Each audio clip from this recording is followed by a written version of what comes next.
Greetings, y'all. It's Matt from the Green Arcade. I am back playing some more Farming Simulator 25. We've got some late beans to cut today, and then probably do some selling. So let's get to it. The old combine parked almost in a ditch.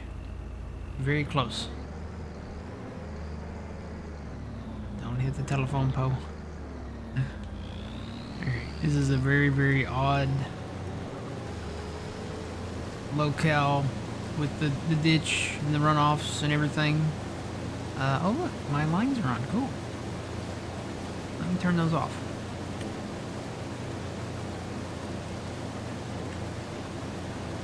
I don't need no lines. Okay, wait. Here we go. Maybe I do. No. Not a very big field. Shouldn't take too long. It does have a big runoff over there in the kind of the middle of it over there.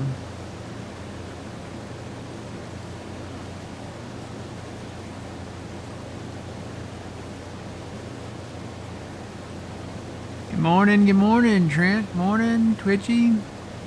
Flying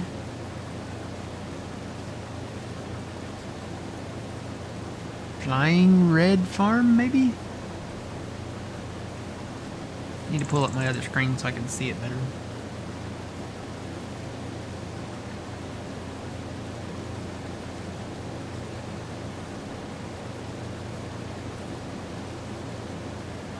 There. Second screen is up.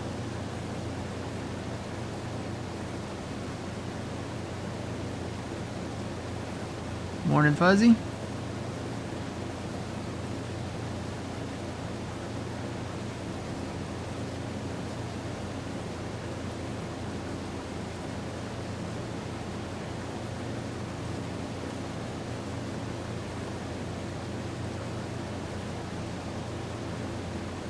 You know what? I may need my lines for this field. I don't know. I think it's gonna shut off on me.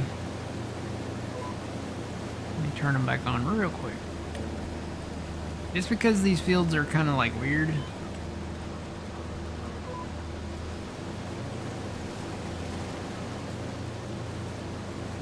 Until I get them kind of created to a point where I know them. And I know that I don't need the lines. They like this one right here. That one cuts off. So I would have to know that it cut off to be able to turn into this without stopping. That's kind of the goal. Keep the combine rolling without stopping it. As long as you keep the combine going, you're good to go. I've got a plow running over there on that expanded field, trying to get it done. I need to run him over to the other field that we bought in the northeast up there.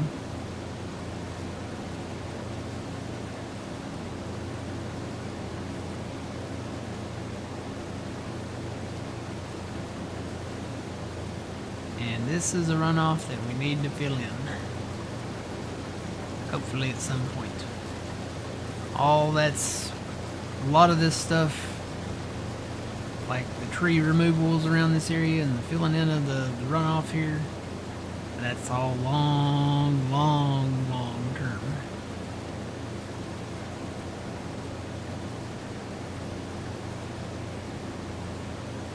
Good morning, Flying Mike.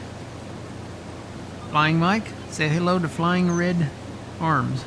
There's a Flying Red Farms and we got a Flying Mike in the chat.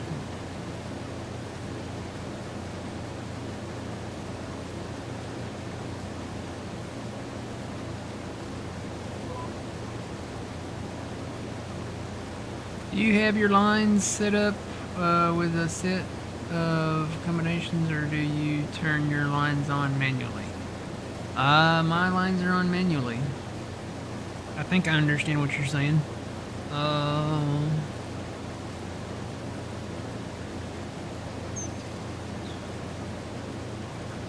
You have your lines set up with a set of combinations, or do you turn your lines on manually? Nope. If I'm just on the thing, sometimes I'll change the working directions and stuff, but for the most part,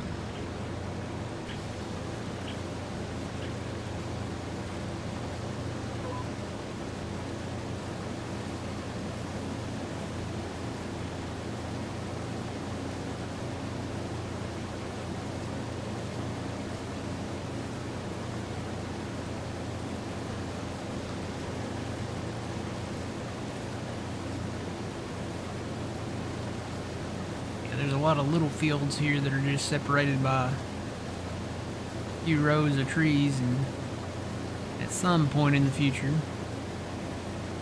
probably clear those trees out and combine some of these together.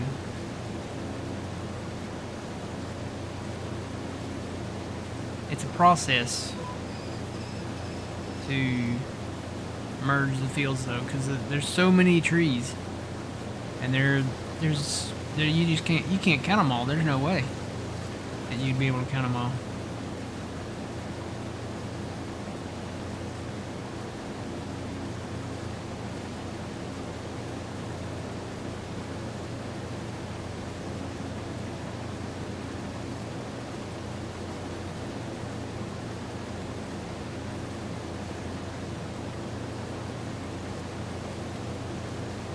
I think I've got enough room for the pipe. I think. Yes.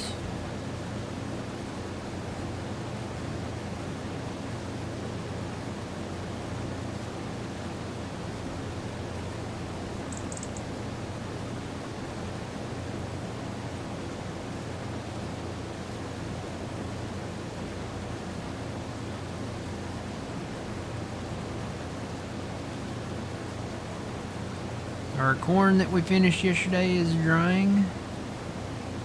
Our beans we still got some beans drying. Of course, those won't be ready till June, so we've got plenty of time on those.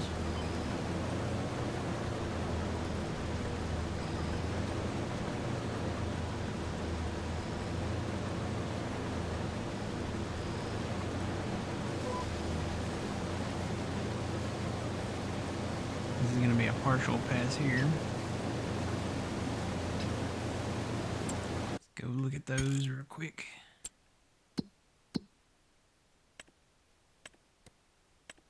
Nope. Over there. Back over there. There we go. So yeah, we've got... Probably need to put some propane in there real soon. I think we've got enough going on it right now, though. So we're still drying corn, still drying soybeans. Corn's going to be the big one. Corn should be ready sometime this month, sometime in December.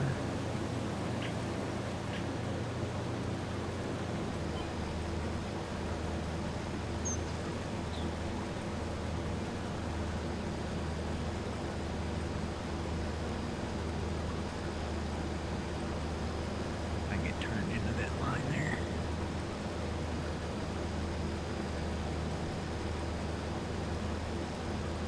Oh, those saves hit right at the worst part.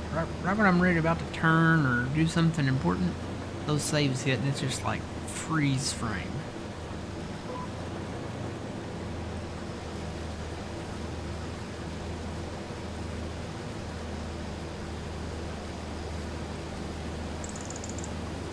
Sure, go ahead, Flying Red Farm.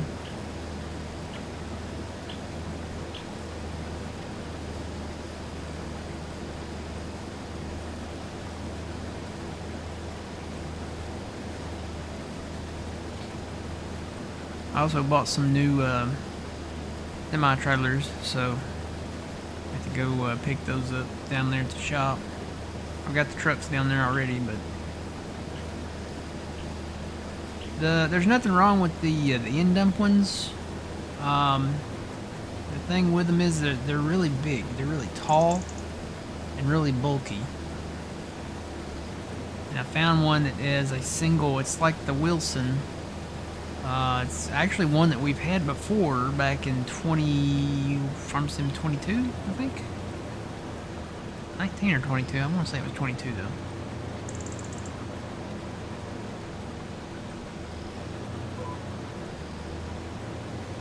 It's the kind of in the style of the Wilson pace setter trailer, but it's the one where you can do the single hopper, and then it's got the optional what do you call it? Rotational axle on the rear part of the trailer. So, and because we have the single hopper, you can do the little bit of a bigger capacity on it. Not by much. I think it's only like a 22,000 liter bump from what we had. Not a very big bump, but it's, you know, the trailers. The main thing is the trailers are shorter, so they'll be easier to reach into, especially with our combines that we have, and then the different types of grain carts that we get.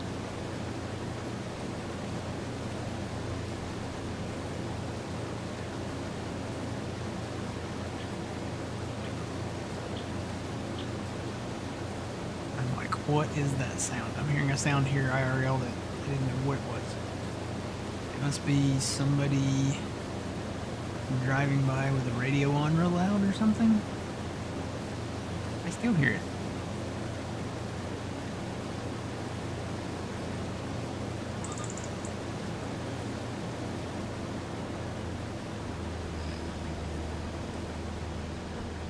Let me pull up my camera here.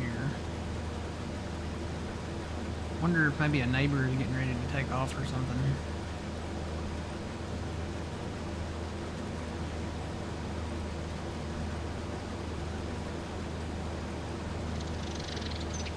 Yeah, that had to be it. Either that or somebody just going by with the radio real loud or something.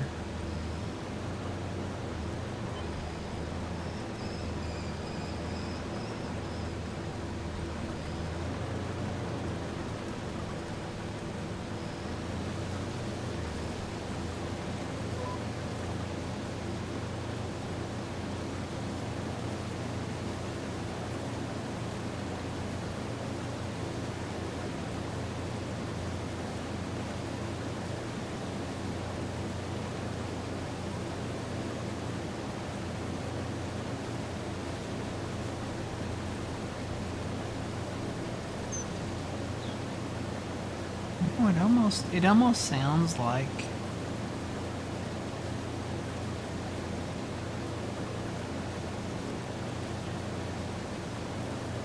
I know you guys can't hear it. I wonder if the neighbor's actually like outside early this very cold morning doing some work.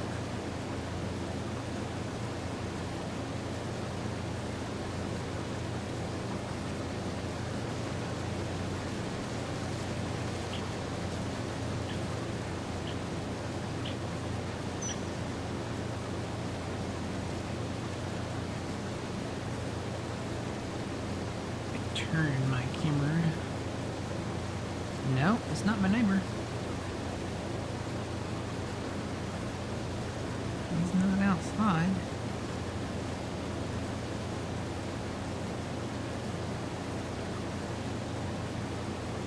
Nobody on the other camera. I don't know.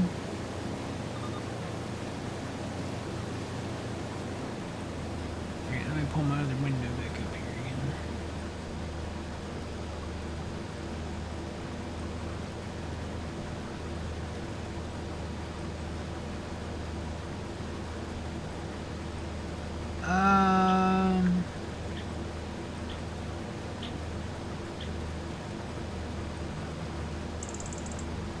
As a streamer, have you ever thought about reaching out to a real dealership for a partnership type thing?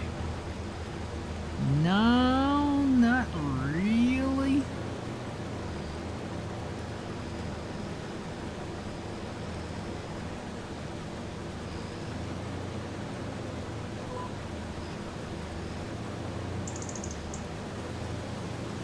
I ain't even got my sub button activated yet, so that's on a to-do list.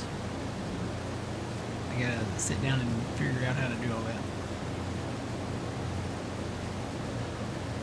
think I did every step of the process except for one, and then stuff came up and just never got back to it. But I probably have to redo it all again because it's been a minute. So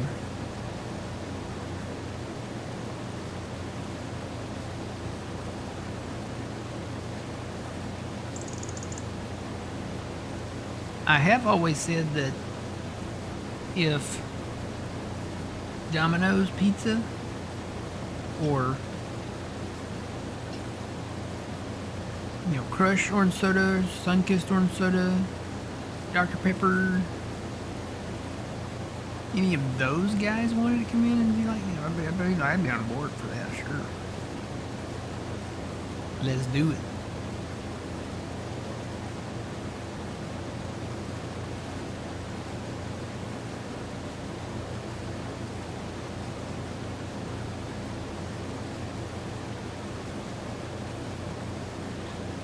Be a good promoter for Domino's, I think.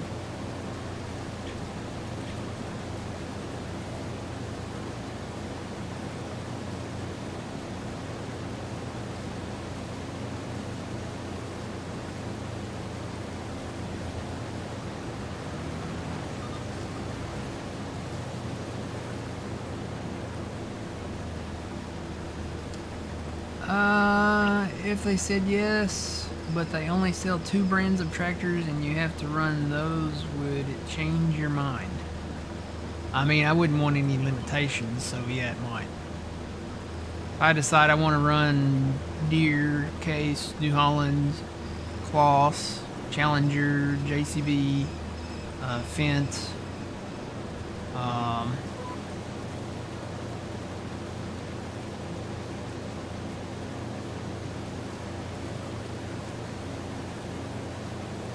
any of the other brands, not Valtra.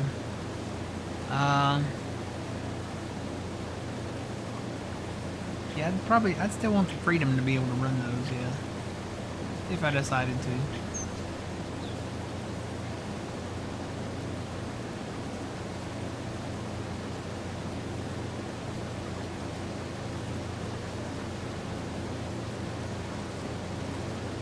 Not that I wouldn't promote, if it was like Deere or Case IH or somebody, one of the ones that, I tend to go with.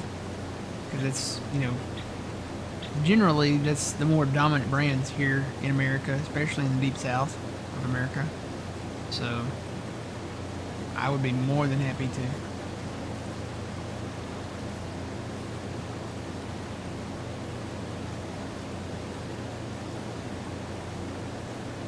Yeah, I can see that. New Holland and Kubota and with the Kubota, those with what we have under that brand, those are good for like small startup utility tractors, maybe. Not to the scale of, major like farming, because you don't have the horsepower with Kubota. I mean, basically you get a couple 2 or 3 utility tractors. We don't even have the Kubota pack like we had back in 22 when they came out with it. We had this whole big Kubota pack, and I'll be honest, it was just a bunch of stuff that was just reskinned as Kubota, but they do that. I think the baler, like the smart round baler that did the wrap on it, that actually was a real thing, but it was, what brand was it? Was it the Vicon wrapping round baler that they reskinned as a Kubota, and they actually did that in real life. So a lot of times companies will produce stuff, and then another company will come in and sell their product with their stickers, their paint job, all of that.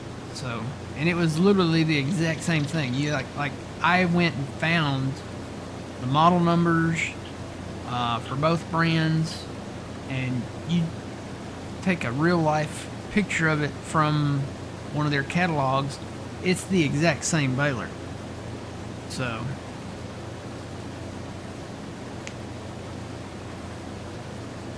you're in Maryland, up there, close to DC, eh?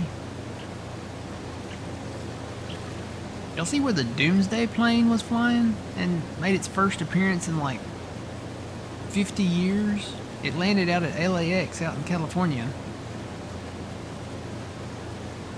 So the Doomsday plane is with the, I guess now the Department of War. I would say it probably would have been like Department of Defense as it was back in the day, but now it's part of the Department of War, and it can survive a nuclear blast. So I don't know if they're just running like maybe drills with it, or if something else is going on. There's a lot of stuff going on in the world. So much stuff has just started happening in 2026. It's crazy. You had the whole Venezuela thing go on with us. There's rumors that we're going to go in and either buy or, just kind of take over Greenland, which is weird. But I mean, I'm like, okay.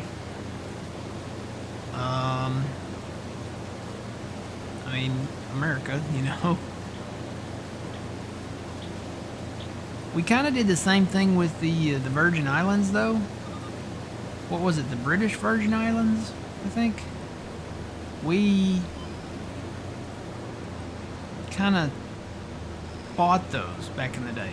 We didn't really. We came in. The U.S. came in and said, "Okay, we want the Virgin Islands. We will give you money for them. We'll buy them from you." Now this has been many years ago. This was, gosh, about 100 years ago or more, maybe? Almost 100 years ago? It might have been over 100 years ago. But we did go in and buy I think it was the British Virgin Islands they were talking about.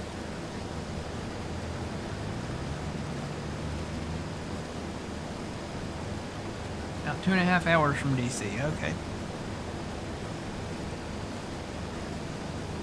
Closer to West Virginia and Pennsylvania.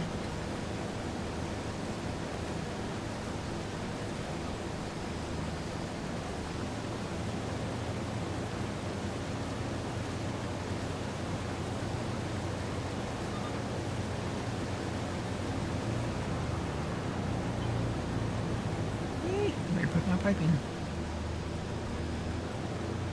These trees, man. Even with the small combine, they're kind of close. There's a creek back there.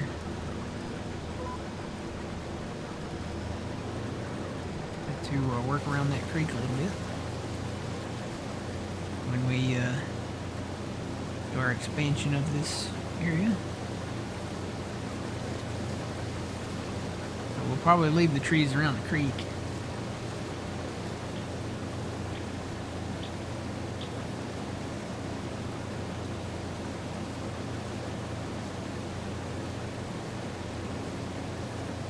And now it looks like Iran. The tables are about to turn there. So you've had that Iranian regime there for, what, over 50 years? Not been great. And now it looks like they're having their own little, like, revolution. There's protests and all kinds of stuff going on. The women are burning their what do you call those things?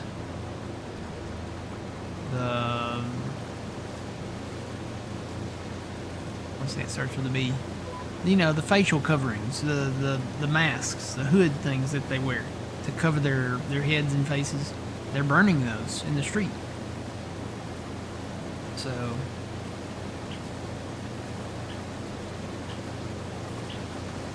and it's gotten to the point where the current regime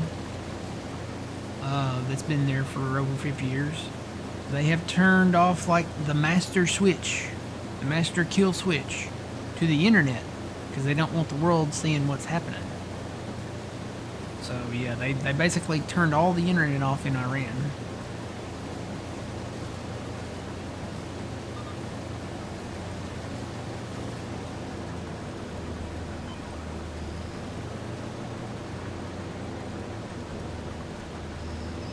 So that's happening. A lot of stuff going on in the world right now.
Careful, I don't want to drive off into that runoff there.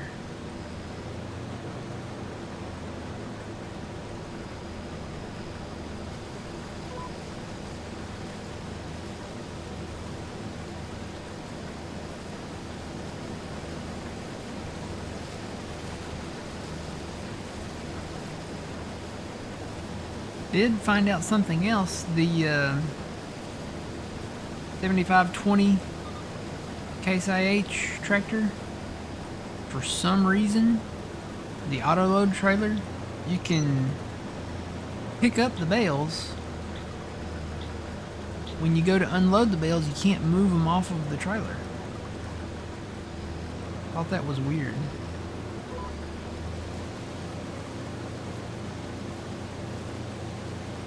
Like normally you can, unlock the bales when you're ready to offload them, and then you can move them left or right off of the trailer and then drop them in a stack, kind of like I've done over there with the bales that we've got.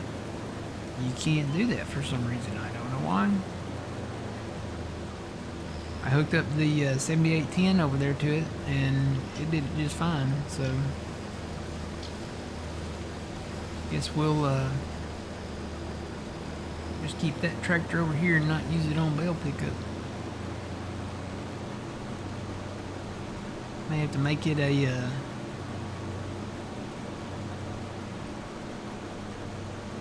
farm only exclusive or fertilizing exclusive tractor or something like that. I don't know.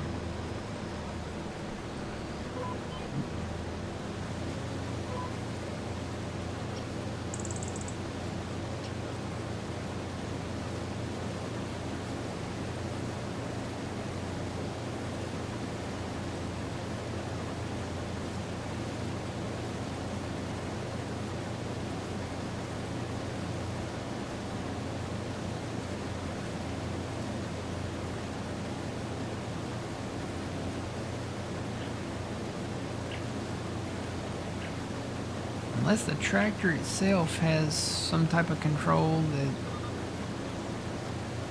opens a window or a door or something like that that replaces that control on the controller.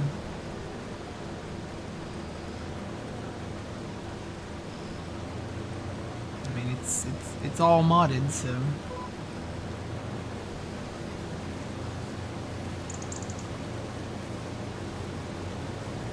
Trailer is a mod, the tractor is a mod, everything on there.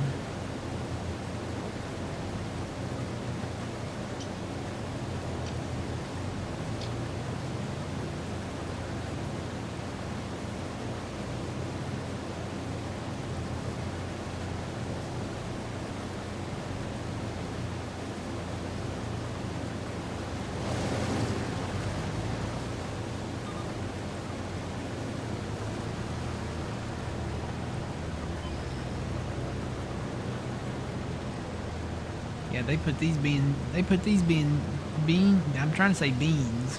They put these beans in late. These beans were planted, they had to plant these things in June. Because I've never harvested soybeans in December, not in 25 yet. If you plant your beans in April, you know, like the routine in-game crop rotation, then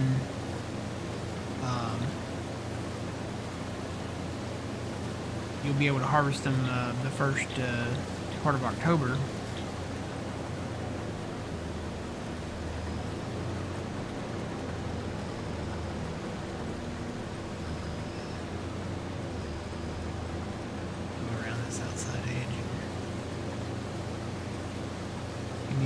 Give me a little more room to turn around on the ends there.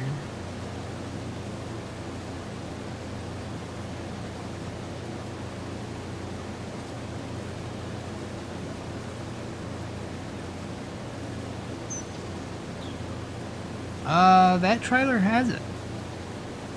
It's just that tractor that doesn't do it. So it's the 7520. And I'm trying to remember who I got it from. It's one of the ones from the mod hub. There's like 3 of them in the mod hub. It's not the one from Mat 26. And it's not the one that has the Pro labeling on it. It's the other one. I'm trying to remember who did that one. Was it Dogface or... I'm trying to remember. I can't... I'm racking my brain trying to think of who did that one, but I know that is it Shabian?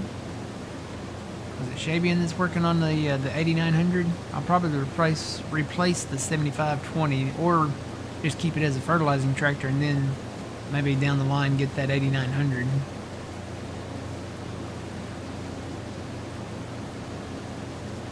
Hopefully the 8900 comes back with the 800 or 890 front loader. You know, the older front loader that it came with back in the day.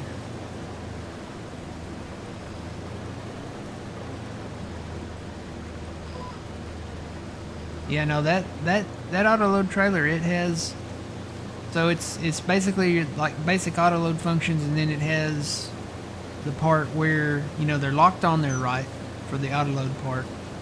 Then you unlock them, and then you can move them with both bumpers and then the right stick. So you can move the bales to the left and set them down on the ground, or move them to the right and set them down on the ground. It works with the other tractors, it just doesn't work with that one tractor, the 7520, which makes me think, since it's just that one tractor, does that one tractor have like some type of something for that control exclusively on that tractor? Like, is it a window opening or door opening function? I need to go and look at it, I guess. I didn't really mess with it too much. I just wanted to I was moving the cotton bales is what I was doing, and I wanted to get them out of the field so that we could get to a point maybe sometime today of, you know, prepping these fields. 'Cause it's gonna roll around pretty quick here where we gotta put cotton back in the ground. I think I'm gonna do cotton down there again. Plus I gotta rework that field that was messed up from yesterday. Gotta go down there and put some new boundary lines on that thing. And hopefully, you know, hope that the new boundary lines are not, you know, I think what I'm gonna do is make the lines straighter on the edges and bring them in just a little bit, you know, away from the culvert, away from, you know, more away from like the tree line. And then I'll keep what I've painted there a little bit and then grass that in, add some grass to it. And hopefully, ooh, there's the light, sunlight, woohoo! You can tell it's morning time when the sun comes on.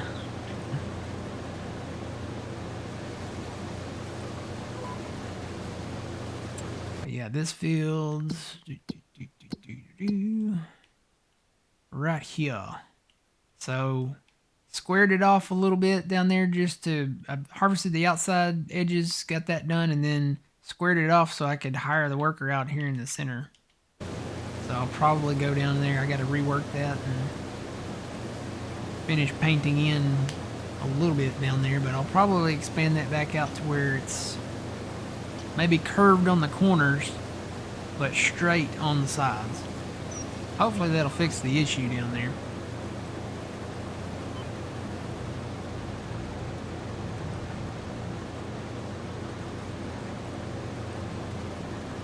That might have to be a problem for another day.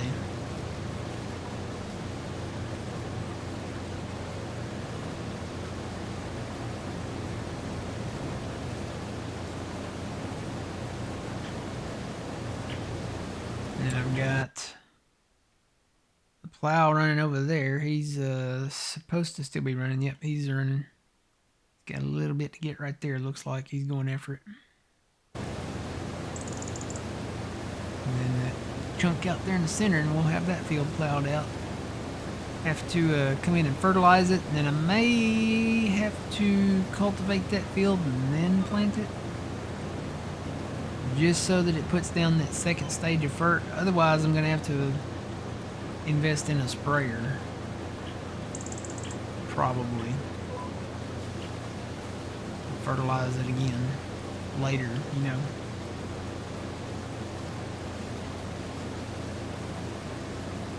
Alright, Flying Red Farms, have a good one.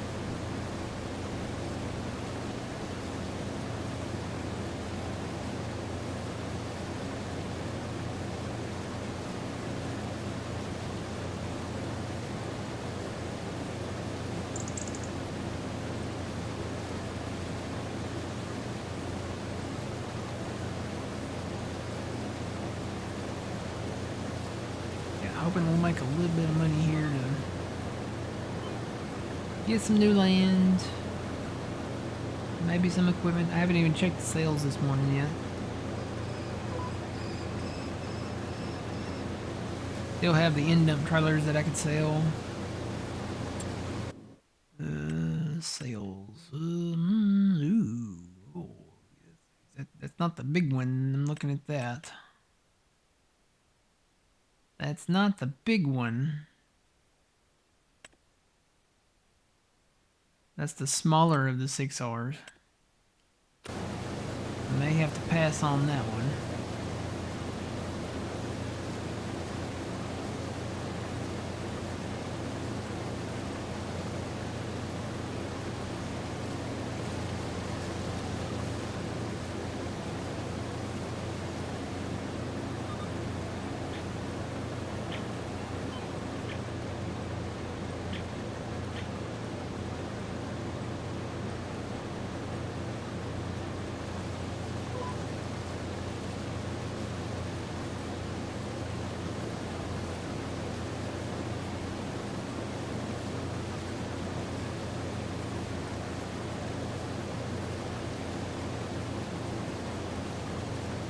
Your game clock synced with IRL. I'm gonna say you're saying is your game clock synced with IRL. I think it's close. It's not precise. What time is it now? It's 7:40, and that one says 7:41, so it's very close. The thing with this, you know, when you go into like the menus and stuff and look at stuff, it shaves off a few seconds here and there.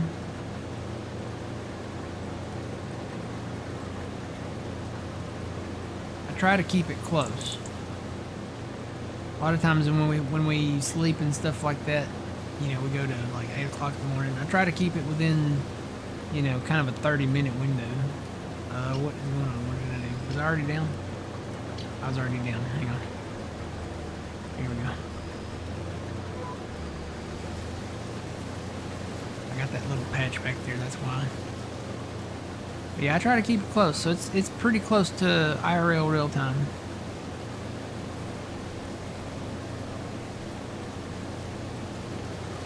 So in December, this is what 7:42 in the morning looks like. Almost feels like it. It's so weird that the days are getting longer now. Just in the month of January, I think they said, either January or February, just in 1 month, we're gonna gain an hour of daylight. That's crazy. Here we were losing, you know, daylight. And the nights were longer. Days were shorter. Now the days get longer. That started back on December 21st or 22nd, where the days from that point on, the days gradually were starting to get longer and longer. And, you know, now that we're kind of getting into January, February-ish, we're going to gain an hour there somewhere. And then I'm assuming it just keeps going from there. The days get longer and the days get longer.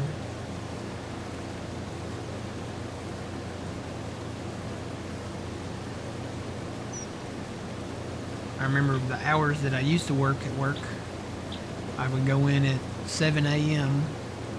and then I'd leave at 7 p.m. And you always knew what time of year it was because it would be dark when you went to work and it would be dark when you came home from work in the winter time. And then in the summertime, you know, it's daytime when you go to work and then it's daytime when you get off from work. So you can always, I don't know, I think back then when I was younger, it didn't really bother me that much. I was okay with it. Now I can definitely tell you that I definitely prefer daylight going to and from work. Warmer.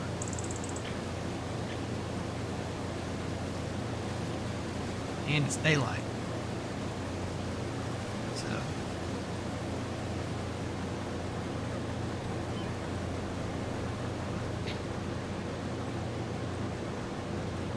it's just all of getting older. I think Twitchy probably agrees.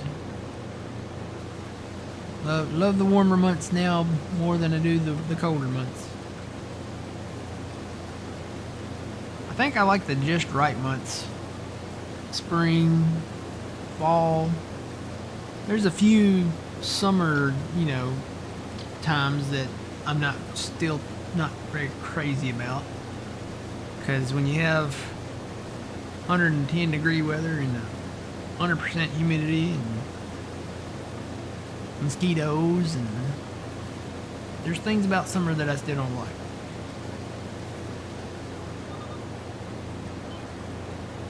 Why I still prefer probably spring and fall. Probably more fall. Fall is, you know, the kickoff of the holiday seasons. You know, you have all the holidays. All the bugs go to die.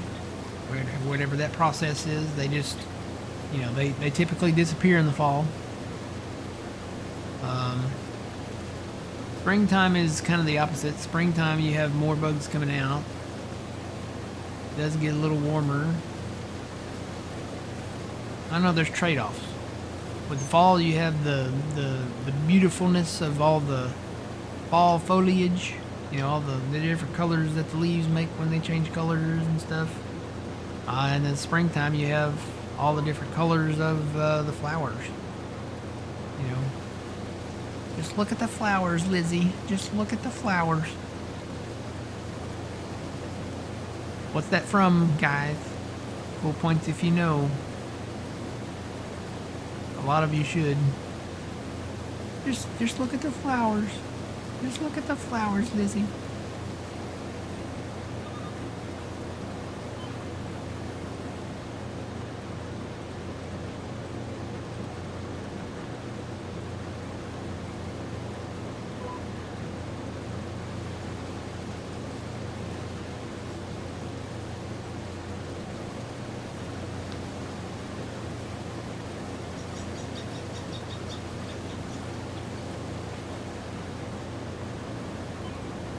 So in Grand Theft Auto news,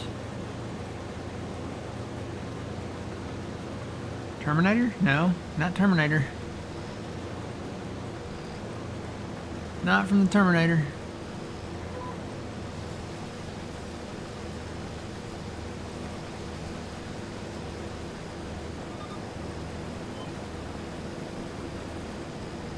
Yeah, Grand Theft Auto news. I'm excited. I'm hoping that they don't delay it anymore than they have already.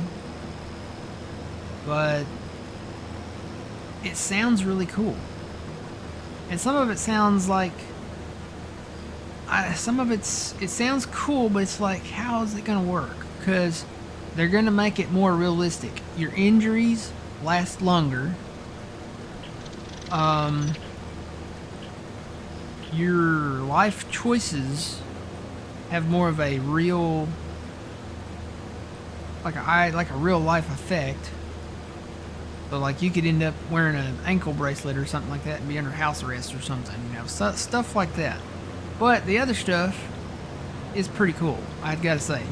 Being able to go back to the malls again, and there's like hundreds and hundreds of buildings that are enterable, that you can go in and do stuff like shop and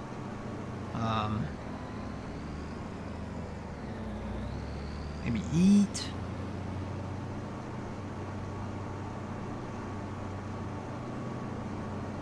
And I think you'll have to pay taxes and stuff. There's a lot of like real life stuff that they're adding to the game. So I don't know how that's going to go over with a lot, especially the for adults. I mean, they might be like, well, yeah, that makes sense.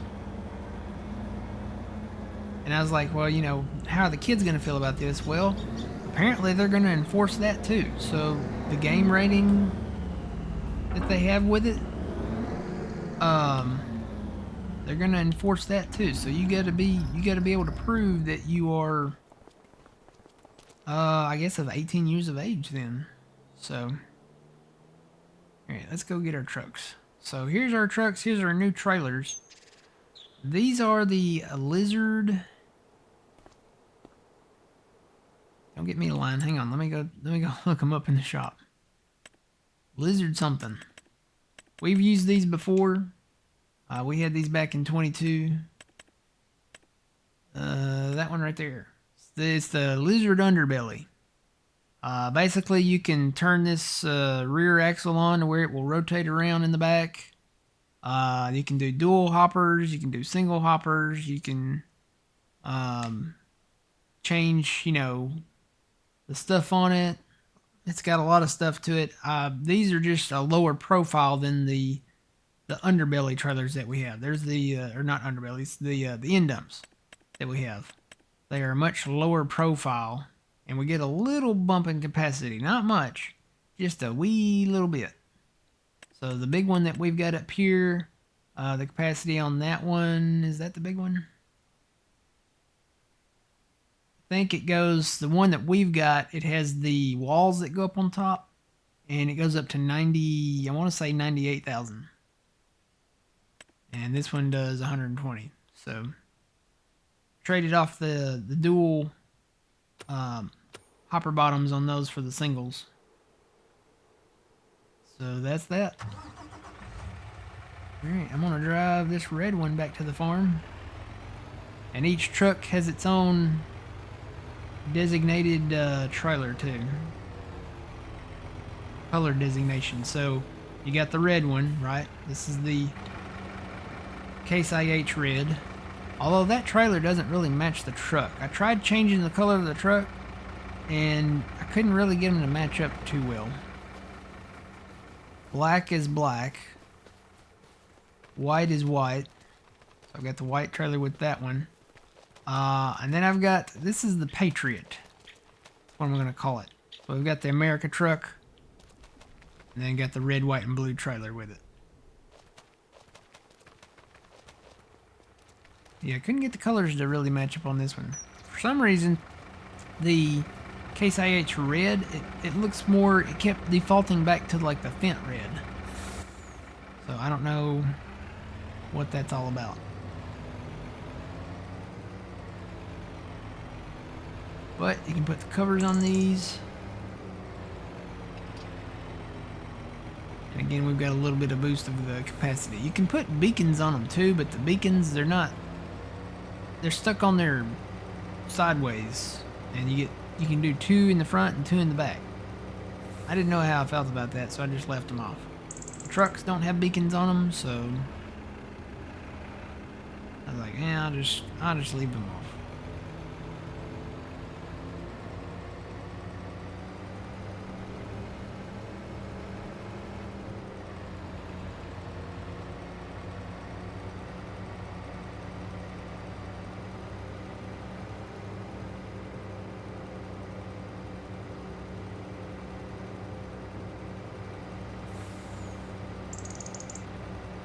A lot of good movies coming out in 2026 that I'm looking forward to.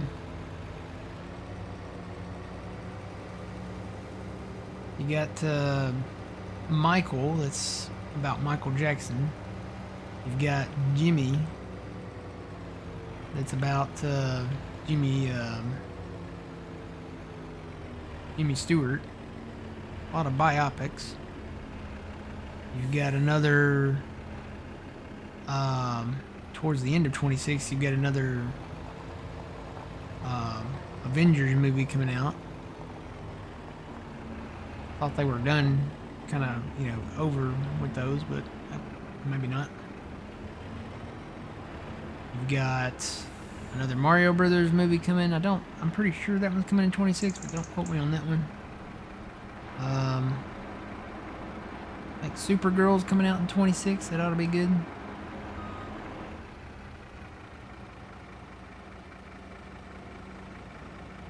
Alright, so I'm just going to shut that off there for now. I need to go in and check the prices. Need to put some propane in here while I'm thinking about it too. So we're still drying corn. We've got quite a bit in there.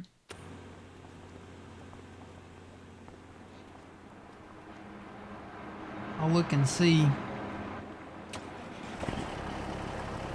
I'll look and see when the price is best for the dried corn before we go and sell it.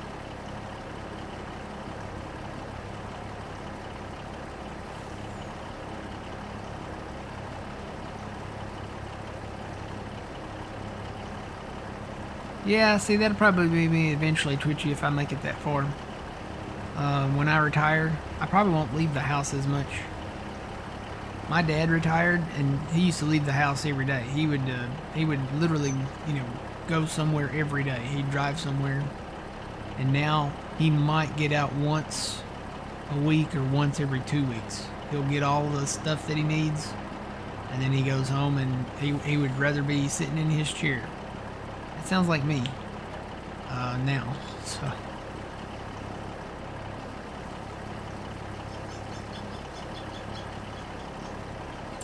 This will be a little bit of a process. It's just about full though. Yep.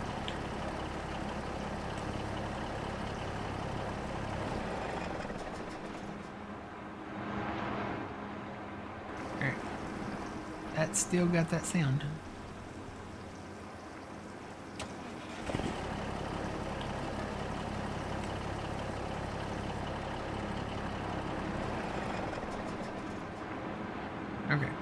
Yeah, you have to hit the button again to get that sound to go away. It's weird. Alright, let me check the prices. Matter of fact, I need to put my coat on too while I'm doing this. Because it's getting cold outside. Bundle up, campers. It's cold outside. Something else I'm going to do this year. I think I'm going to start doing that every year, taking Groundhog's Day off. And I'm just going to watch Groundhog's Day on repeat. Just watch it over and over again. Alright, let's check the prices of the dried corn.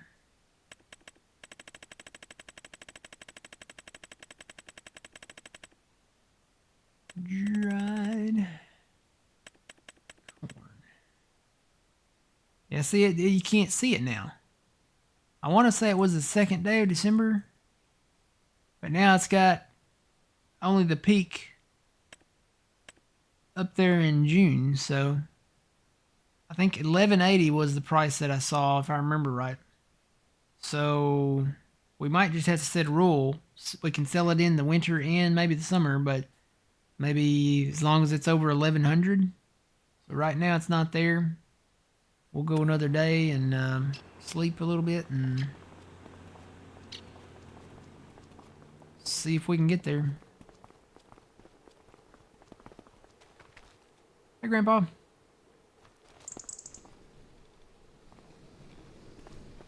Alright.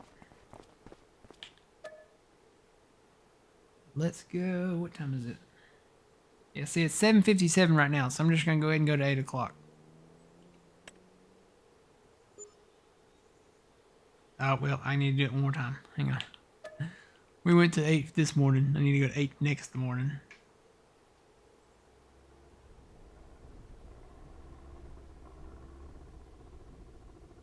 Yep, there's another Dr. Pepper strawberry down.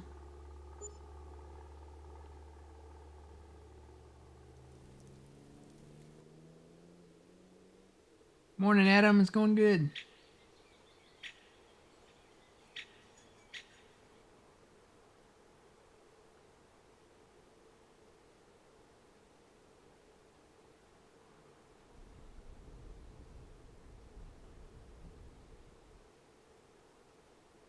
Totally do not get that joke. I thought you were going to say, hey, put it on my bill.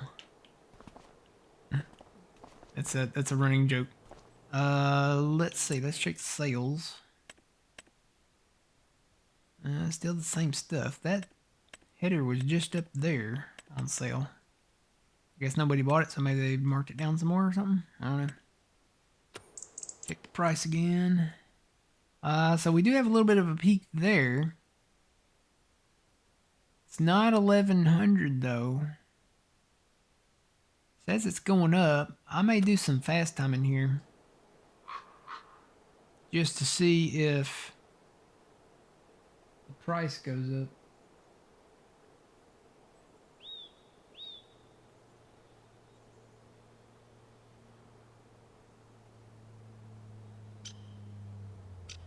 Grandpa's got a really nice house. It's kind of giving me the Yellowstone Bonanza type vibe. Very, very cool.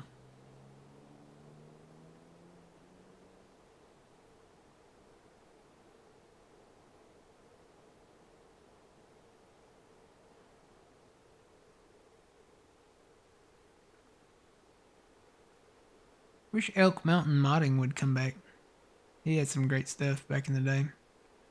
We played the Elk Mountain, Wyoming 4X map. That was a good one. Check the prices again. Still at 1000. I'm going to go to 7 p.m. I think and see what we get. It sure said 1180 down there. You can't always trust that thing though. If that's the case, we'll just wait till summer to sell the corn. I ain't got to sell it right now.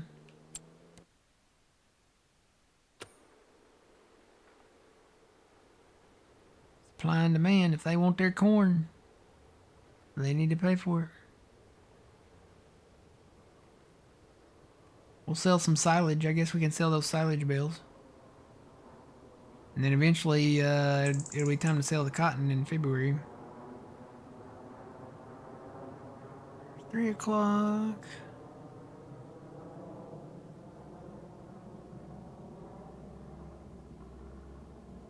Four o'clock. It's gonna snow.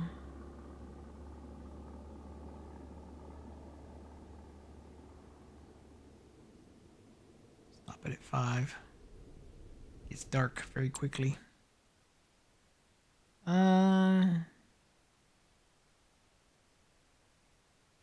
No, it's not getting up there.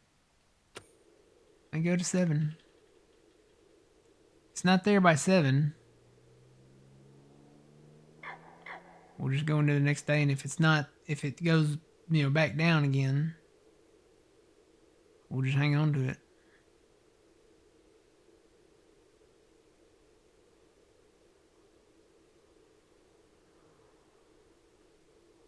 Okay, the outside lights just came on.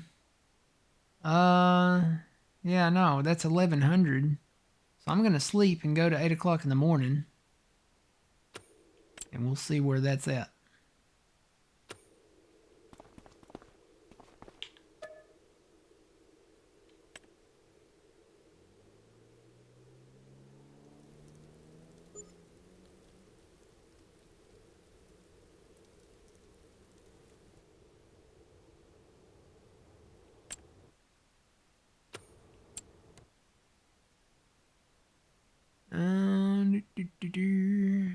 Well, that's not too bad. Wait a minute. What's that top one? Say 1166? 1168.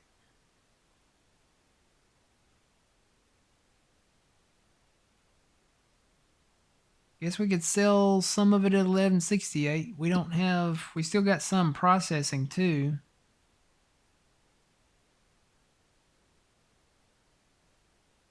Let's sell a few loads at 1168. We'll go over to the farmer's market.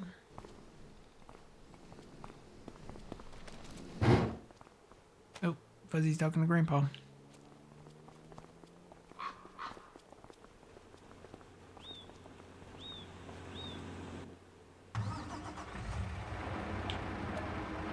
Alright, we want dried corn.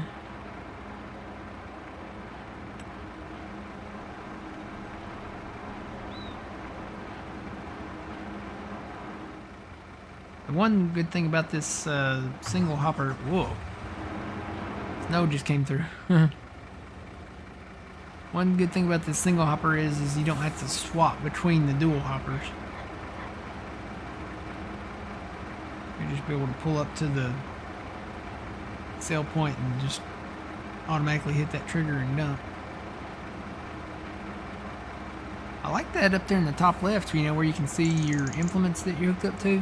The trailer actually looks like a trailer, so when you light it up, it lights up. That's better for people that are blind like me. You can see when you're on it and not.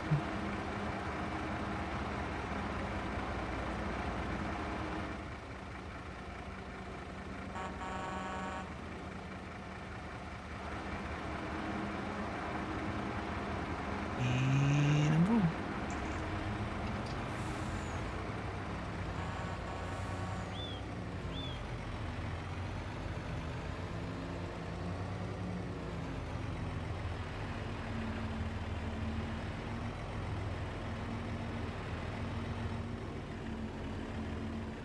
Grandpa, you gonna get frostbite out here? Does he change clothes in the winter time? Grandpa, you gonna catch pneumonia? Shaking my head.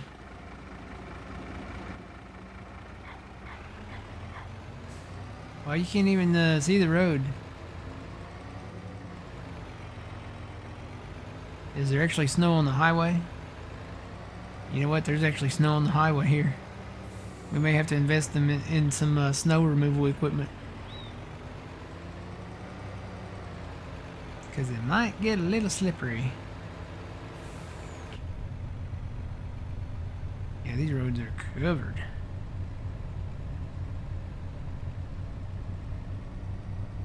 You know what? It's not that much less at Gage Green. Let's just go to Gage Green because of the weather.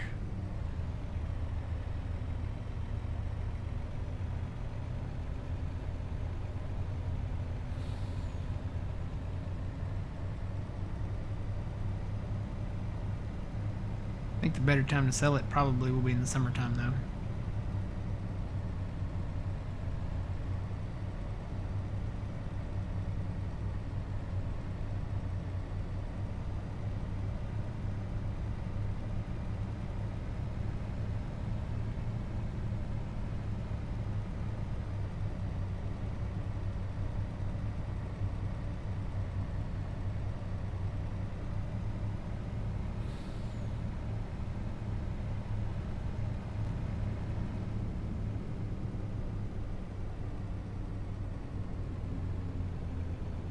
Yeah, I'm turning. No. It's slick. Watch that turn there at the Gage Grill and Grocery. Snow.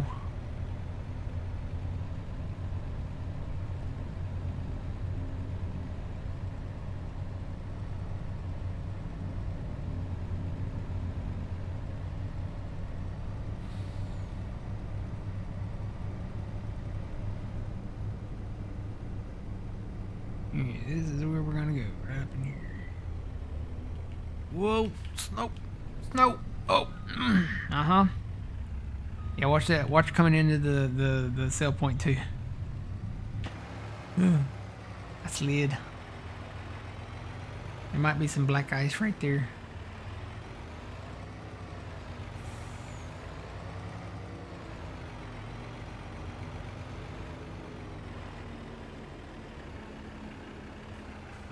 Here, dried corn.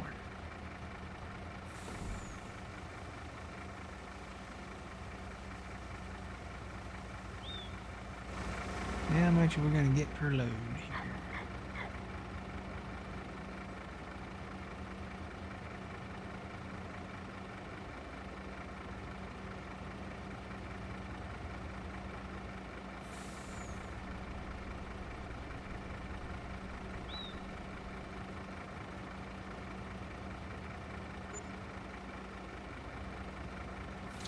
That's not bad. 130, what, 139?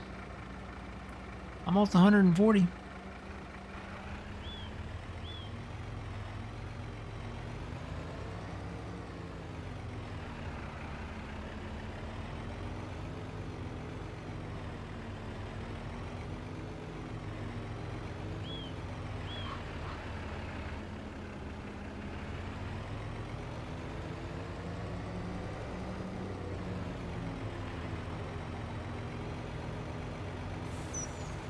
Put us back over 1 million.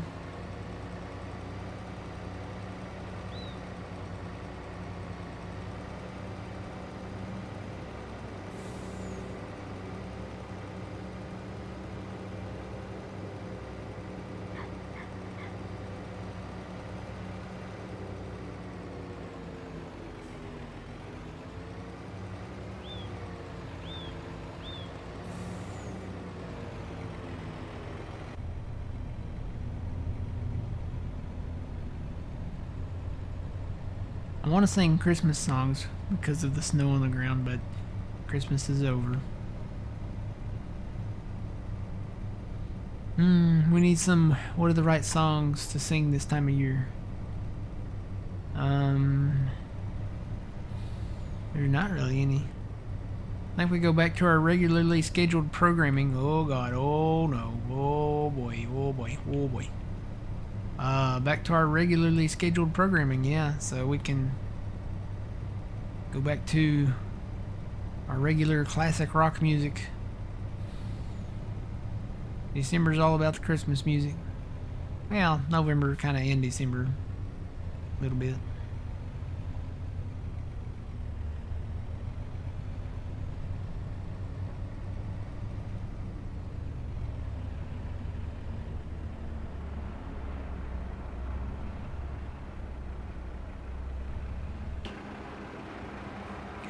Spout. I'm not under the spout.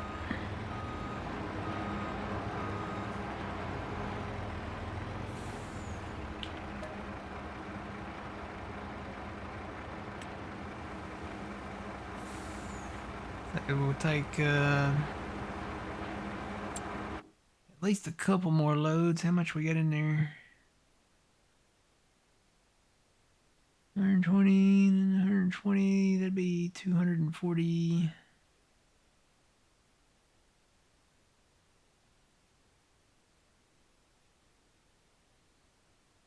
We'll do 2 more loads each.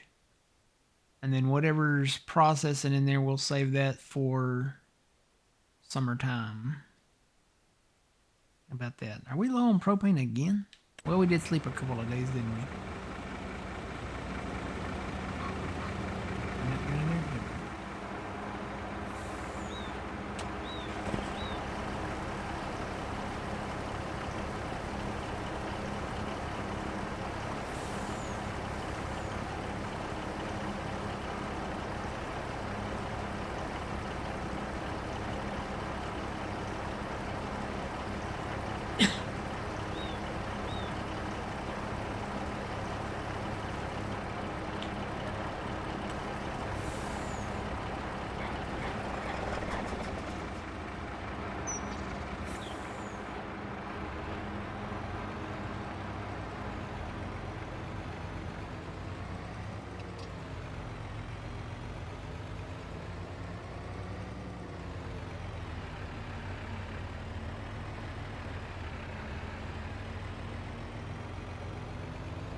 Grandpa cut all that firewood out back.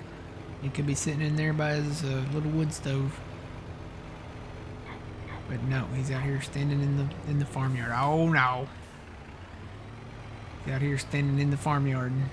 I think it's getting slicker. I think we're compacting this down and it's turning into ice.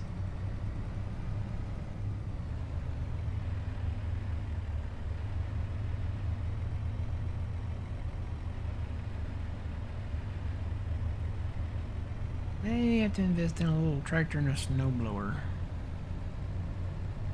Maybe just a snowblower. Maybe we got a tractor that can run it. I don't know. I have to look at the power requirements. You know what? I don't think I've run the snowblower yet in Farming Simulator.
Whoa, oh, took out some cones.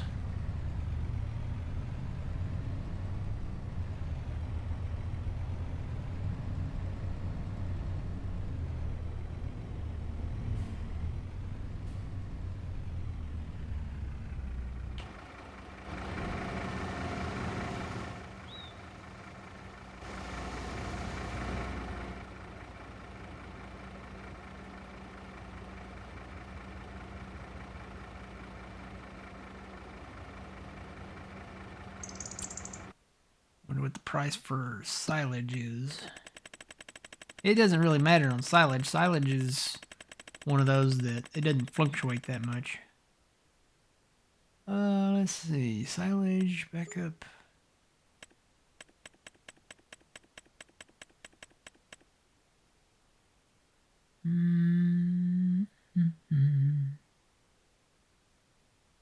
Yeah, we could probably go ahead and sell. We may go to January and sell it, but 218 right now, 215.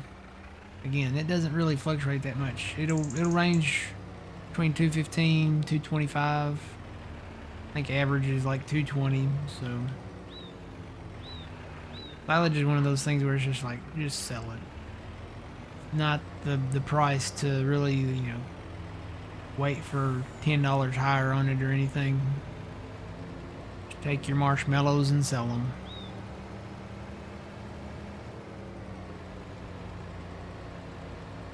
There's your country song. Take your marshmallows and sell them. You gotta imagine a steel guitar and a banjo in your head. Maybe a mandolin and a fiddle.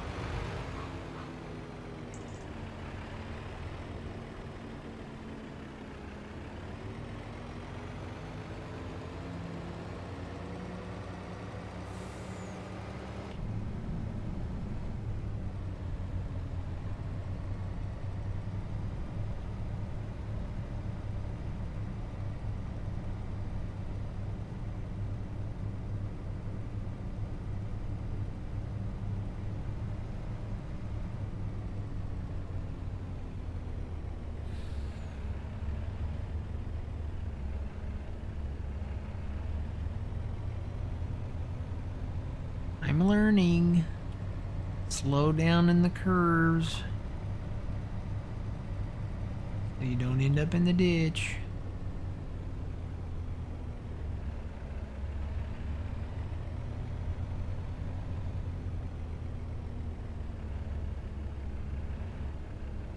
I'll never forget one year I was doing a clinical rotation at one of the larger hospitals in the big city, and one year we knew the weather was going to change, but we didn't know that it was going to change to the point that it did.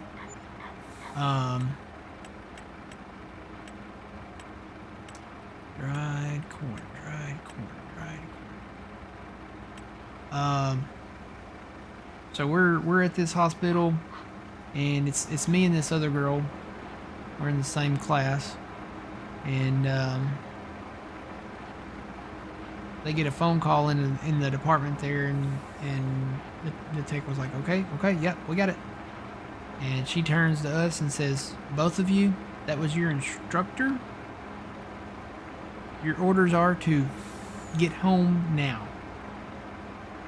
Apparently the weather had started getting so bad that like the main highways, interstates, stuff like that, everything was icing over rapidly. The semi trucks were sliding off the interstate, and cars were in the ditches and stuff. Basically, our orders were get home now. Because that was actually a long one that we had. Our rotation was from like 8 o'clock in the morning to 8 o'clock at night. And it was like, it might have been 9:30, 10 o'clock in the morning. So we had just really gotten there and gotten kind of started. But we sure did. I hopped in I had a little Ford Ranger pickup back then. It was a standard transmission Ford pickup. Little Ford Ranger. And I hopped that back in my truck. Got about halfway back home. And then I'm driving through, and then I'm passing like a tree line. And as soon as I pass that tree line, bam. It's like God turned on the winter switch, and it just went from clear to, oh man, I'm gonna die. And there was snow, there was sleet. I think there was more sleet and ice than anything else. And I've got this old car in front of me that, you guys remember Medea, the car that Medea drives? It kind of looks like that. It's a really, really old car. Well, they start doing a 90-degree slide, and they end up turning a full 180 before they kind of slowly slide off to the edge of the highway. And they didn't go in the ditch, thankfully, but they did turn around. And I kept moving at my slow, steady pace. We were going super slow. We were going maybe 20 to 30 miles an hour. Wasn't very fast at all. When normally, on this highway, we're doing like anywhere from 55 to 75, And I didn't wave at them or nothing. I just slowly eased by them and just kept going. I didn't even stop. I was like, nope, I'm not. If I stop and I'm in this standard transmission, I did not have four-wheel drive then. I'm like, I am not stopping. I'm going straight home, and that's exactly what I did. I made it. Never had any issues. So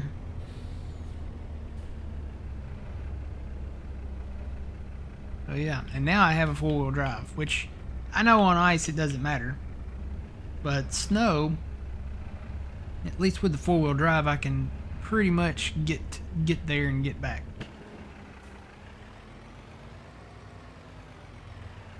Alright, this is my last load. Get us back up over 1.5 million here. Get us a little fertilizer money. A little seed money. We're gonna need it. Good morning, Steven. How's it going? Good morning,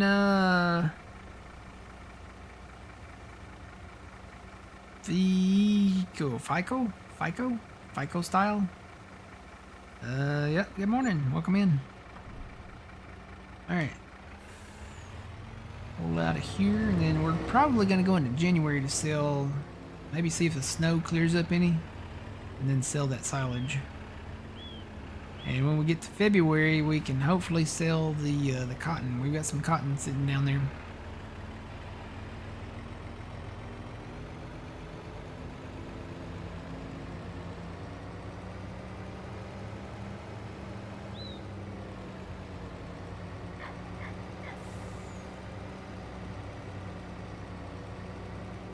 One reason I'm hesitant on selling any of the buildings is for that reason right there. The snow mask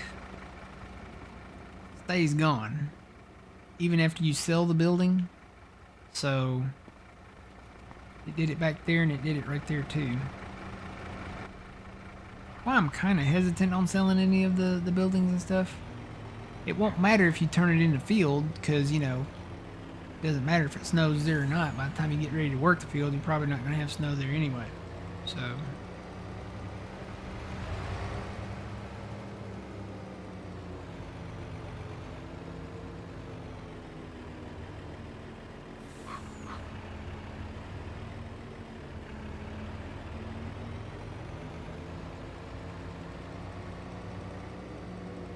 oh, did I say it wrong?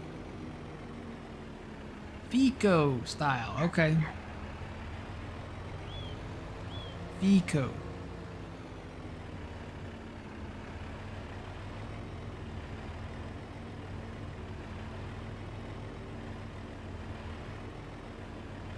Yeah.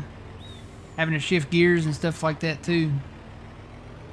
Take it low and slow. And with that little Ford Ranger pickup that I had, it was very lightweight in the back. So what I did was I had my spare, put the spare back there, and then I took a couple of cinder blocks and put some cinder blocks back in the bed just to give me that additional weight back there so that it wouldn't slide around. I'm glad I did that. That's probably what helped get me home that day.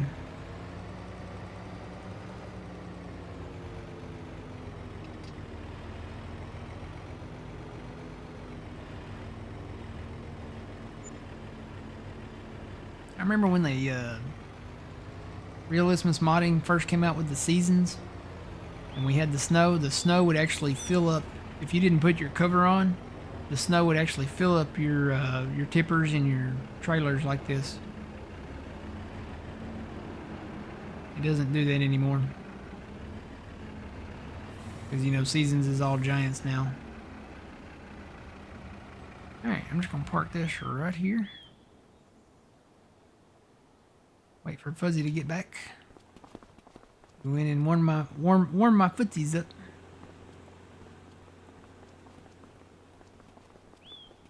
Wish I could get Grandpa to come in with me. Grandpa, you need to come inside, okay? I know you're old and confused and, you know, kind of senile sometimes, but you need to come in. It's too cold out here for you. I'll go over here and warm myself up by the fire. Ah, nice and warm and toasty.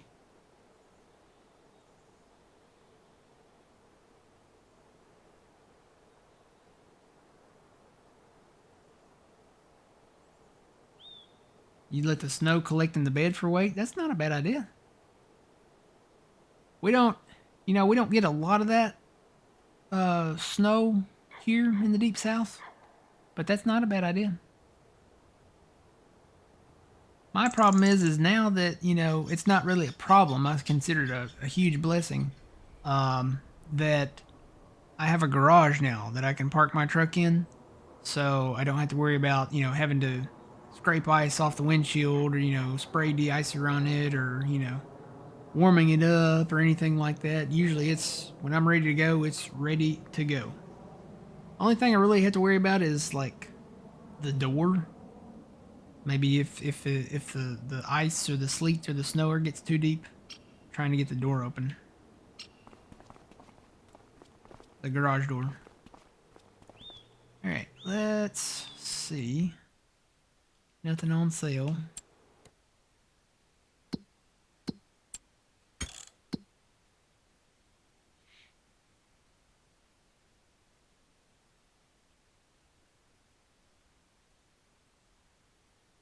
I'll say, Fuzzy, you've made it back by now.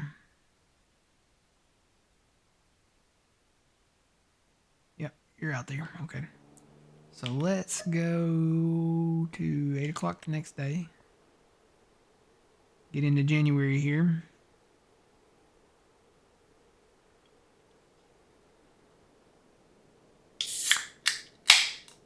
It's Dr. Pepper time. Dr. Pepper, Dr. Pepper. Wouldn't you like to be a pepper too?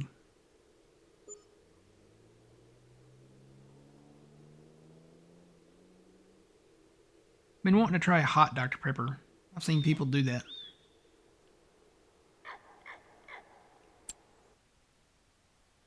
Check prices again. Still on silage, yep. 217, 215. We may go another day here. I don't really want any of that. So let's go to January 2nd. There went the snow. Need to start looking at the cotton prices too. That should be February to sell those.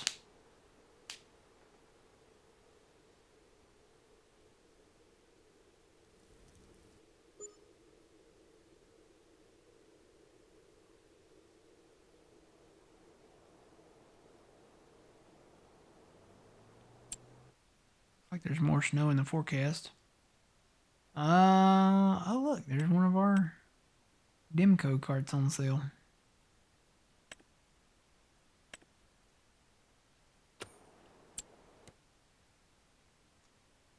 Still 217. May hold off on that. Let's go to the 3rd day of January.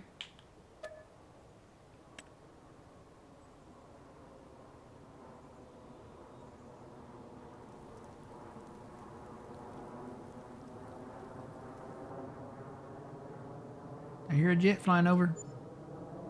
Y'all hear it? We must be somewhat close to an airport somewhere. Well, you know what? Paducah. I don't know, does Paducah? Ooh, there's a white tractor on sale. That wouldn't be a bad investment. Oh, an old white tractor? We're not brand exclusive here, so.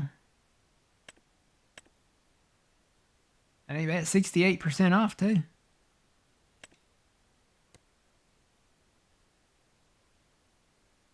Is it maxed out on the horsepower already? I think it is. Nope, it's not. Or maybe it was. 225. Is 225 the max on those? 225 is. So it's already got the 225 engine in it. That's good. Put some Michelins on there. Do the rear dual, maybe?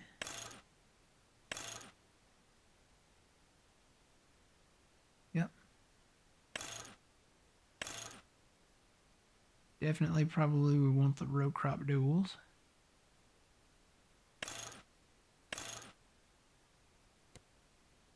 Front weight. Yep. Take the plate off. That's only 30 grand. That ain't bad. Got us another tractor.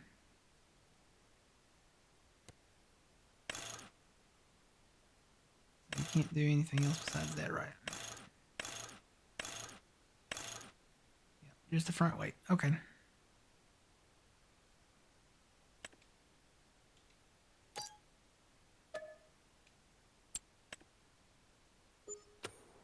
Alright, what is the silage price?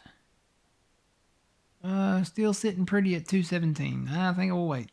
We ain't in a rush to sell the silage. Let's go to February. Groundhog's Day. Woo! It's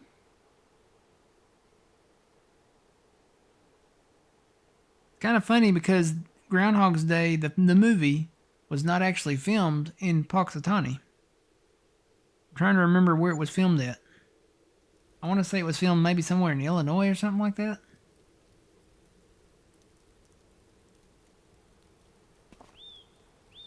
Snow again.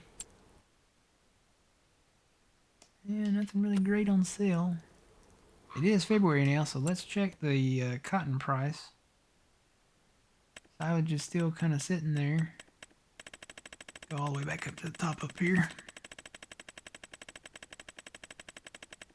Can you sell propane? Because we've got a lot of propane. Let's see. We do have that. I think we actually can sell diesel and propane. We just have to get the tankers to do it. If I can stay on that thing there. Let's see. Propane. Yeah, you can sell it at the grain. No, that's the dryer.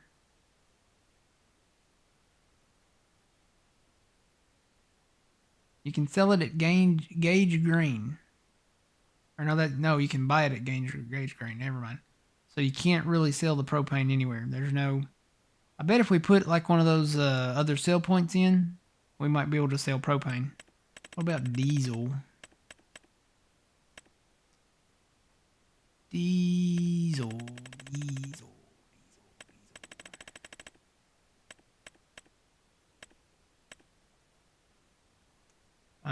Diesel, no, you can only buy diesel here. So yeah, we can't sell diesel or propane. So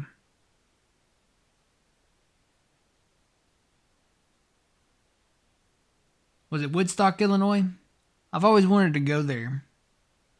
Just to see, because it's still got like the little yard out there in the center of town.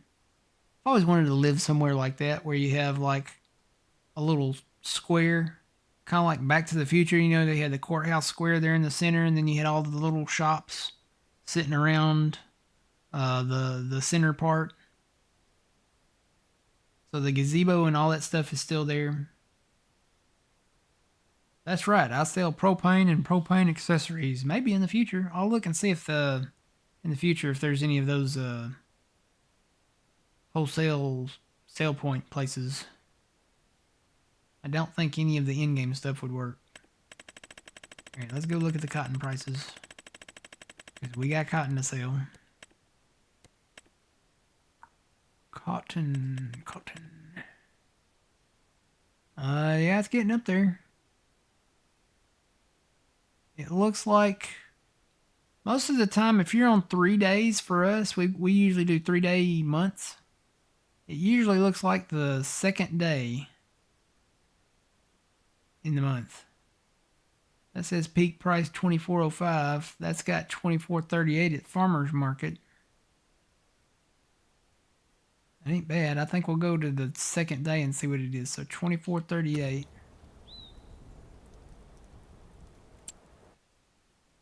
Go to the second day. Maybe that snow will go away. 24.38. Hello, my name is Hank Hill and I sell propane and propane accessories. I cannot do a good Hank Hill. I think I'd be better off doing a Bobby Hill. Fruit pies. That's my purse. I don't know you. Ooh, there's some good stuff. There's a planter. Or well, maybe just the planter. The planter caught my eye at first. So we get to buy a tractor to pull that thing though. Okay, that was a good decision. 24.84 and 24.34. So second day in February for cotton. Looks like where it's going to be at. So 24.84. We'll go to the farmer's market with it. We need to find some good tractors. I would say get the 49.55 fuzzy. I'm going to grab this white tractor that we bought.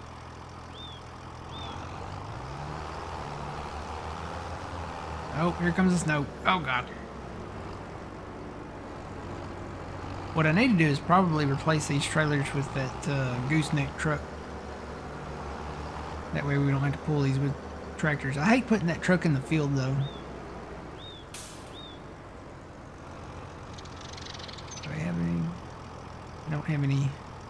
I have my hazards that I can turn on. You can tell the map is loading in because very, very like laggy.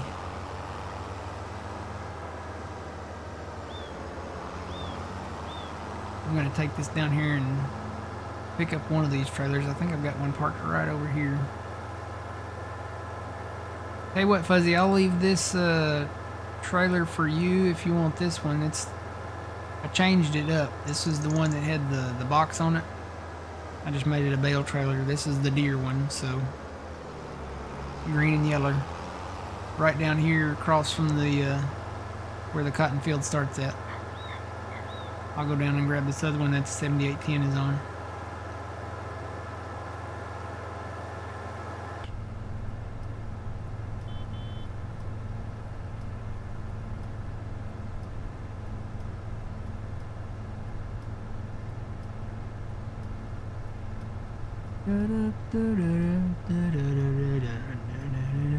It's the day of poker.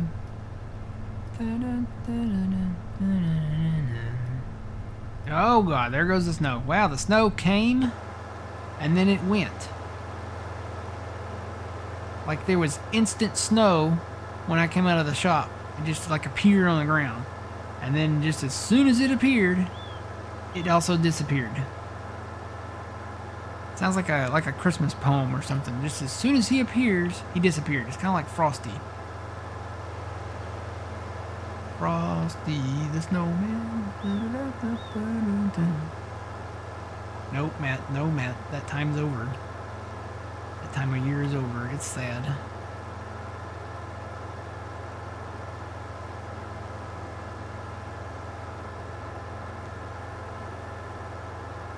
And all the cotton bales are down here where I'm going. They're down here in this southwest area. Most of them dropped down here, so I just started piling them up down here.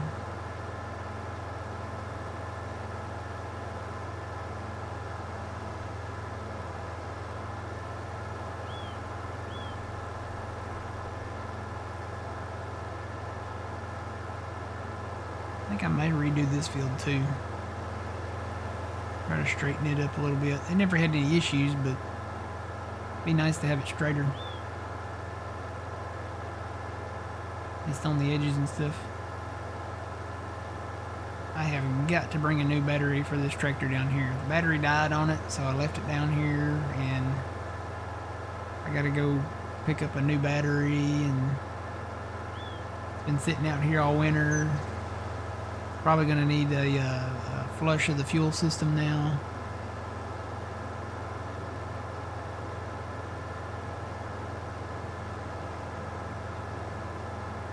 And I think I left that tractor down here. Yep, there it is. So the one bale by itself out here, that's kind of the last remaining bale that was in the cotton picker.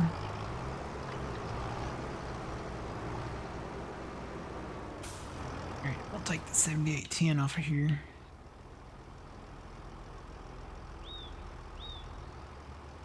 Or well, I know I dumped these off. I don't know why.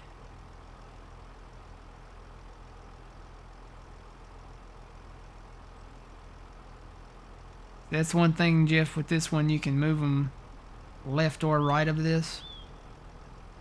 With the 7520 tractor that we've got, it won't do that. I can lift them up and down on the trailer itself, but it will not let me move them.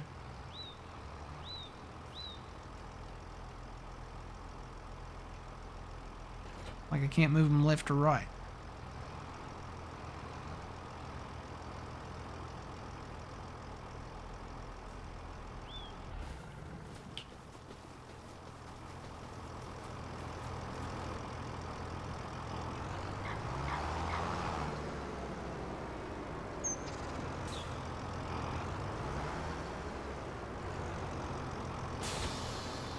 And then we're going to have to get started on prepping these fields here because we do need to plant cotton.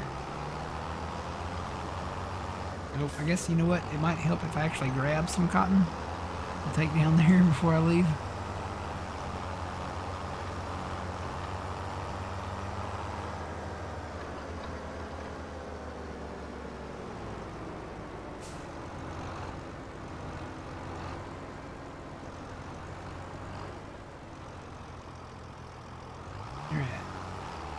I love that these modules have the covers on them.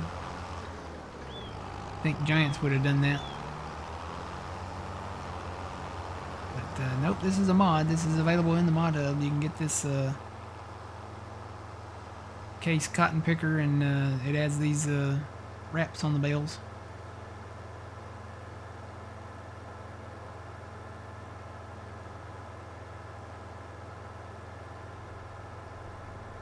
Dude.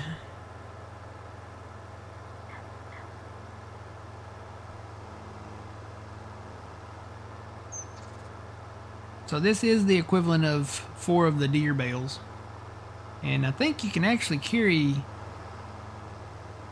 more than 4 deer bales on this. I'm trying to remember, I think you can carry 4, 5, 6. I think you can carry 6 deer bales. So technically, the deer picker, you can haul more bales with this trailer. Now, if you use the in-game semi-trailer or the in-game pickup thing, it'll be the same amount. I think it only carries 2 of the case module bales, and then it'll only carry 4 of the John Deere bales, which will be the same equivalent.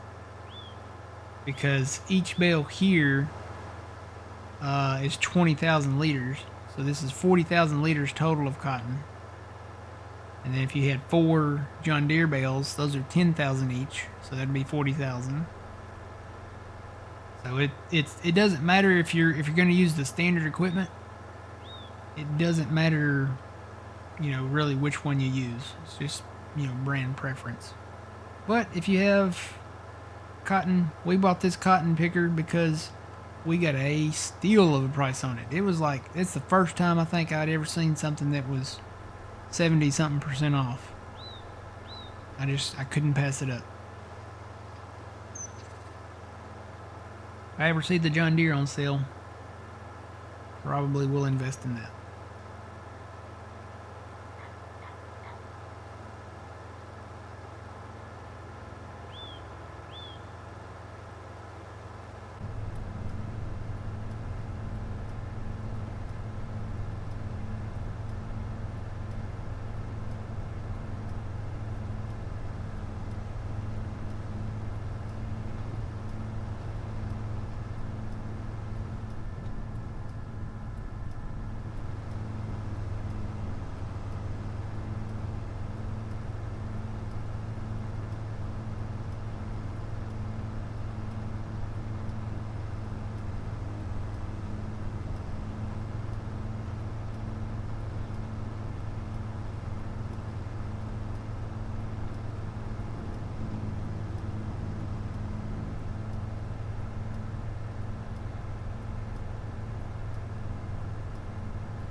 Somebody graffitized one of the buildings here.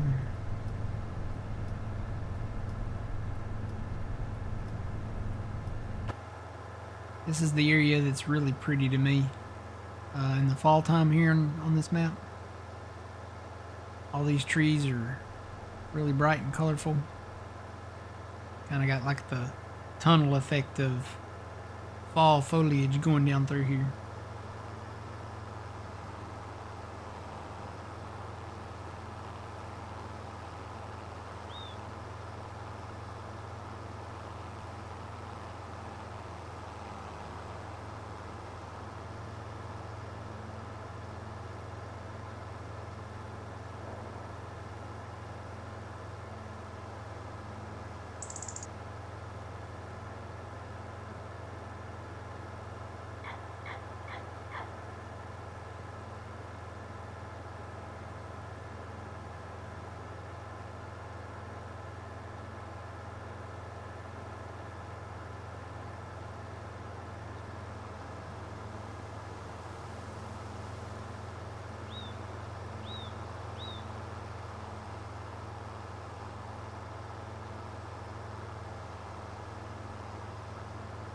Yo, how's it going, Blue?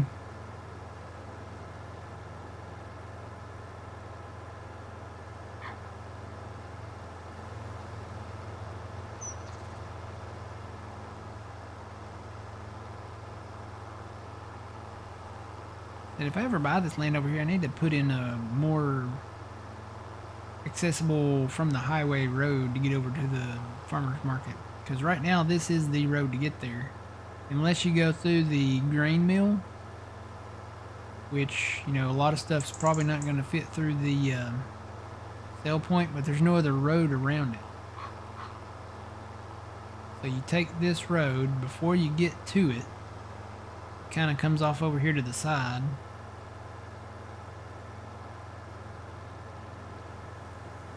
And then you make a right.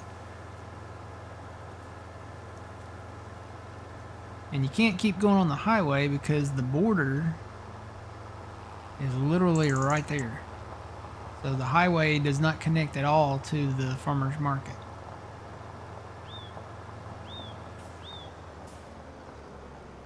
Matter of fact, there's the circles and there's the border. So yeah, there's literally this road. I don't think that road, you can't do that one either.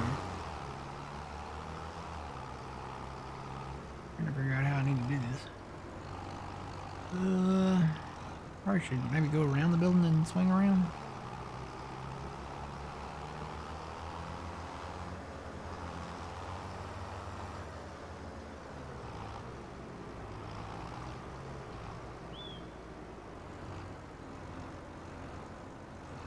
I think this is where we drop them. Kind of in there, kind of tight, isn't it?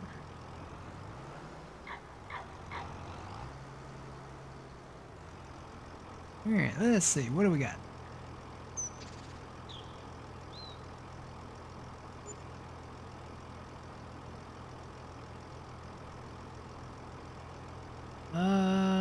What did it say? 100,000? Not bad. For 2 of those modules, so basically for 40,000 liters, that's 100,000. So 100,000 per load. Yeah, you can't go that way either because that's the border right over there too.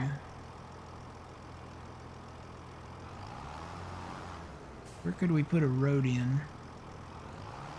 Maybe put a little road in between this tree and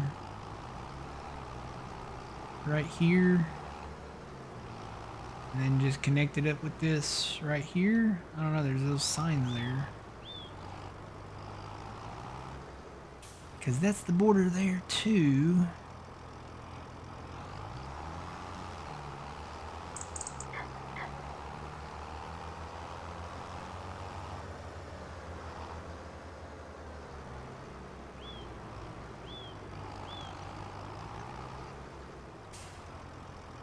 Maybe we could put a little bit of a drive off to the side of this field right here. Have to do a little smoothing, a little landscaping. Cut a few trees. Bring a road like right in there where that tree sits.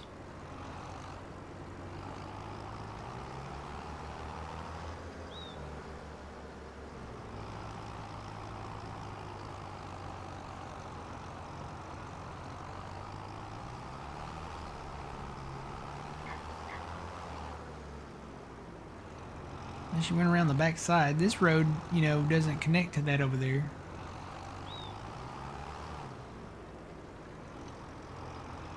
Could do a little road out back, I guess. Have it swing around this way like this. Cut some of these trees and just have the road come around this field again. Probably have to do a little less landscaping. Do a little smoothing to connect to this right here and just share this drive. A little idea for the future, maybe.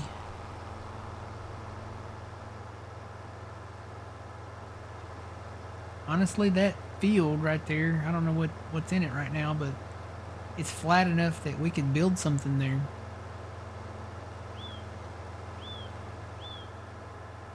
If you're strategic about it, you know, that's the grain mill back there. I think that's one of the only ones that we can maybe buy. Right? Isn't that the grain mill? Yeah, the grain mill is the only one that we can really buy. So that would make our flour. And flour goes to, what, the bakery?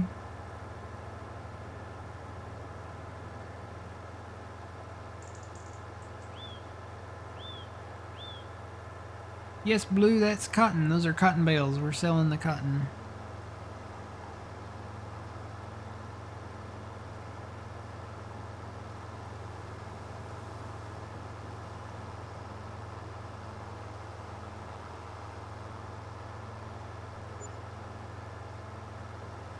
Yeah, these are auto load trailers. That's how we got them on there straight. Normally, if you didn't have the auto load and you just had the regular flatbed trailer, we'd probably use a wheel loader with some bale spikes and just pick them up with a wheel loader or a telehandler. Wheel loader would probably be your better bet with these larger 20,000 module bales because they're heavier. And even the deer bales are pretty heavy at 10,000 liters. But yeah, definitely a wheel loader and either bale spikes. I think pallet forks would work. Back in the day, we had some dedicated bale movers that you could just stick on the front for the cotton. I haven't seen those in a while though. Yeah, you can pick them up like that and just set them on there and then strap them down right away.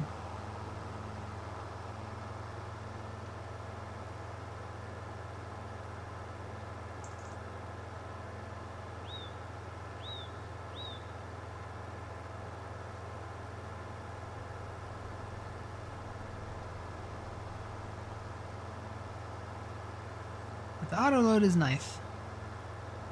I just put them on there. Plus it'll automatically stack them. And there's two modes with this auto load trailer. You can do the realistic, which is what we're doing. Of course, I know auto load itself isn't realistic, but you can do the realistic auto load, which stacks them at a realistic height. Or you can do an unrealistic auto load, which will stack them up triple on the round bales for sure, cotton bales, and then I don't know about these case ones. I don't know if it'll stack those or how that works for the case ones.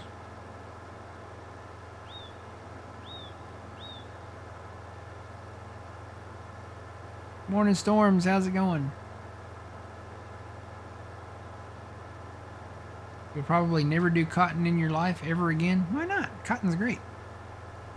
Cotton, we call cotton the snow of the South because we rarely get snow. And that's the only thing really white that we have on the ground is our cotton.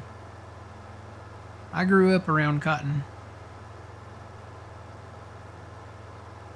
We had cotton fields, we had corn, we had soybeans, a little bit of wheat, sorghum, and there was some other stuff too.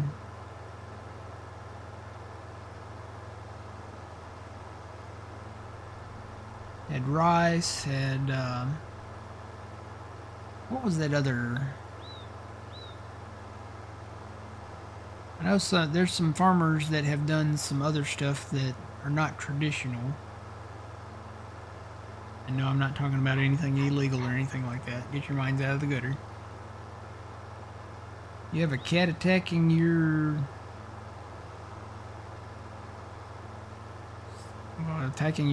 foot. Okay.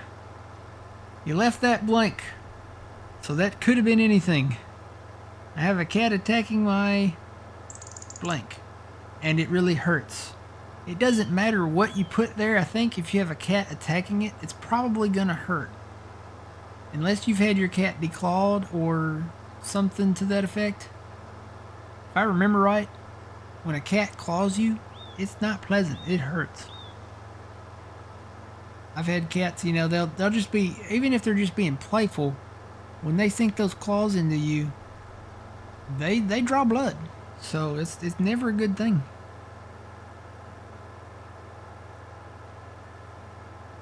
Oh yeah, you're out of luck for hazards on console. It's one other plus about being on the PC, we can turn our hazard lights on.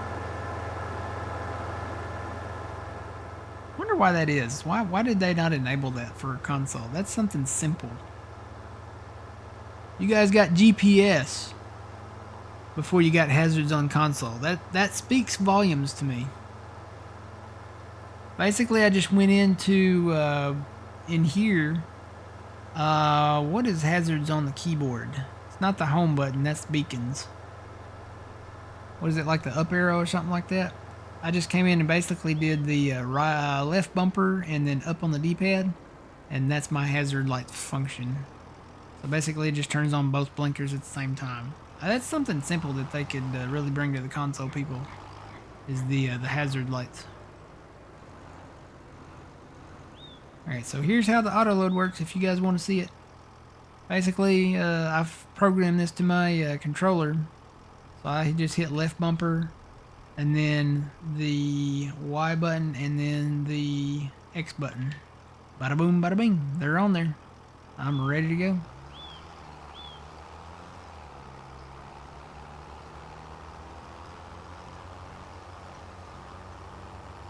Back to the farmer's market.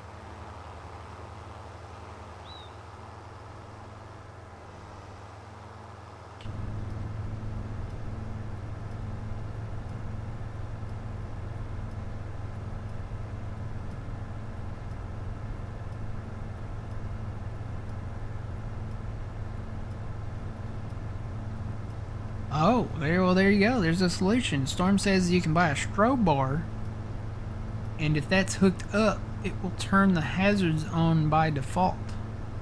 So that might be a little workaround for you console guys.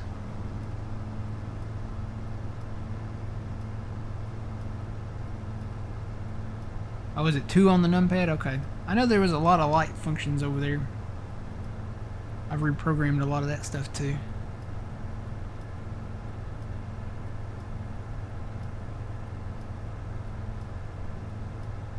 Yeah, see, now I don't have turn signals. I took the turn signal function, and that's part of the enhanced vehicle mod. So I can adjust the heading by increments of 1 degree.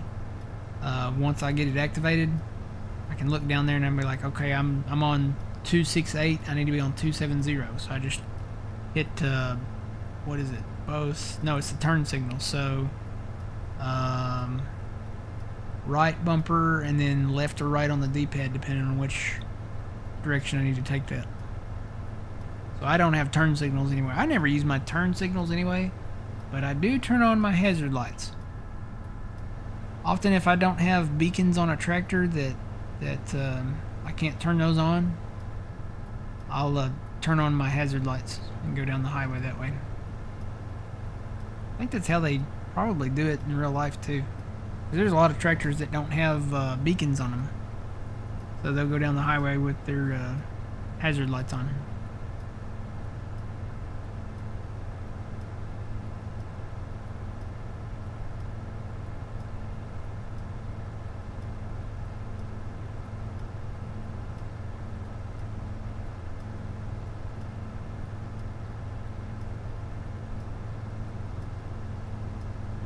No, this is not a server.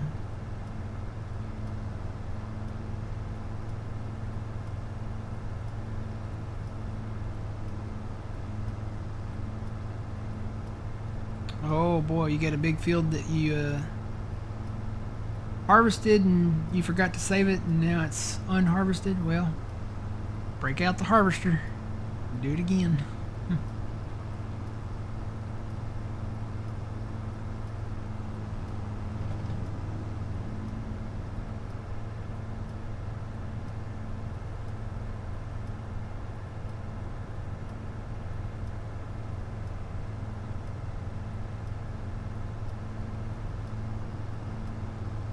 Oh, yeah. Mm-hmm.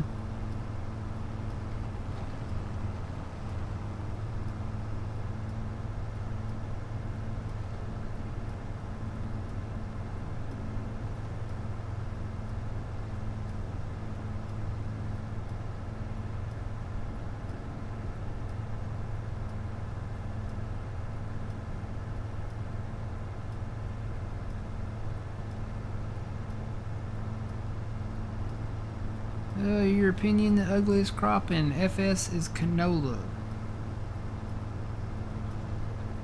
Um,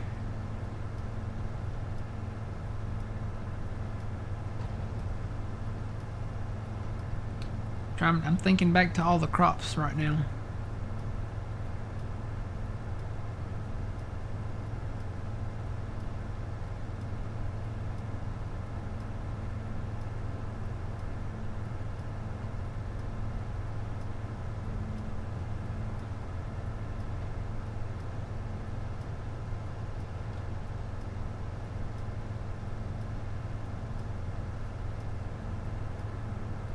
Ugliest crop.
I would probably put parsnips or oilseed radish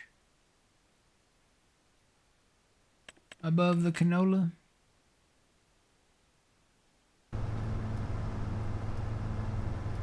I know oilseed radish, that's, that's not technically a harvestable crop, but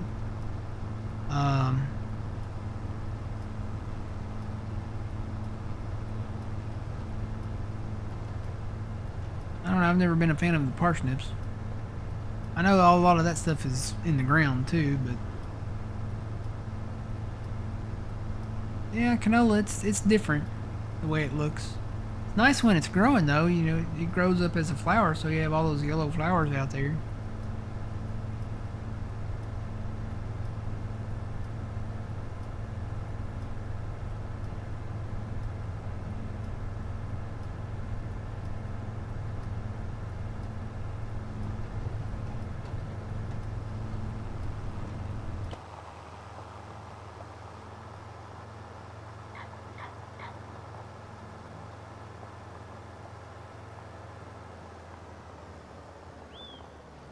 I always wanted somebody to make a holiday map Just something silly, nothing realistic, but make a holiday map where you could harvest like holiday stuff, like candy canes and gumdrops, stuff like that. Stuff you would see like around the holidays. Little chocolate candies, and I know realistically you could probably do it more, have a factory where you could make that stuff, take your sugar, butter and all that stuff. Alright, there's almost another 100,000. Did the price go down?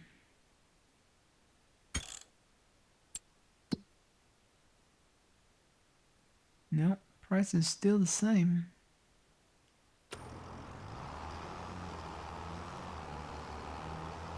wonder if this will fit through here.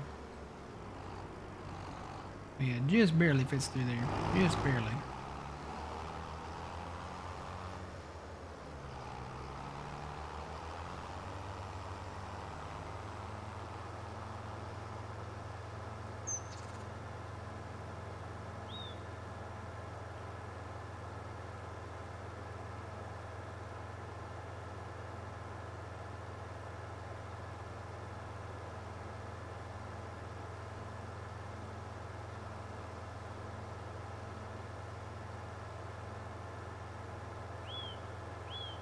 Yeah, some of the grass on certain maps, it almost looks unmowable. Like, even when it's time to mow it, like in the spring or summer, it'll just look kind of, not that great, Like it hadn't had any rain.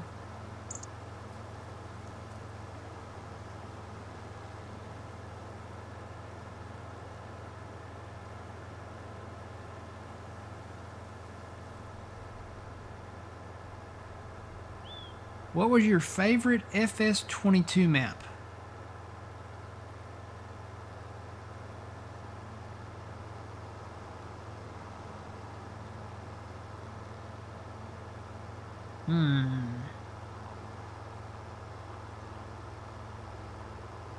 Probably favorite FS22 map? Standard map, I would probably have to say Alma. That's the first time Alma came out. For a 4X map, probably Stevie's 4X Riverbend Springs. Or not Riverbend, Lord. Elm Creek. Stevie's Elm Creek. I don't know. Deadwood was kind of fun. Old man turned us on to Deadwood. We played there were two versions of the Deadwood map. That was a 4X map. You had one that was just all forest. And I didn't know that one existed. If I knew that one existed, we probably would have started there. Because you literally have to clear all the forest to make your fields. But we played Deadwood, and it had a lot of forest on the north half of the map. And then the bottom half was like fields and stuff. So Deadwood was pretty fun. But yeah, I liked Stevie's 4X Elm Creek. It was pretty good. I'm trying to remember them all. I've done forgotten a lot of the maps that we played back on 22. For Farming Simulator 19, I can immediately tell you which one was my favorite map. And that was the Farms of Madison County. That, by far, was my favorite map. Version 3 of that map was definitely my favorite map.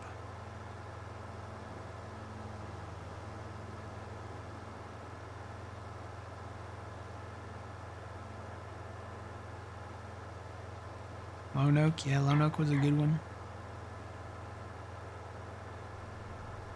I'll say we did play, DJ's maps were great. The Nebraska map, what was it? Greenfield, Nebraska? Is that the name of it? That was a good map. We played his Red River map for 30 days. That was the problem with the Red River map. We probably would have spent more time on that map, but he released it 30 days before Farming Simulator 25 came out. Or am I thinking wrong? Did he release that on 19 or was that on 22? I'm getting my numbers run together now. Well, anyway, he released that one, and we probably would have spent more time on that one. Green Valley, yes, Green Valley, that's it. Your favorite FS17 map was Factory Farm by Night Cop. Okay.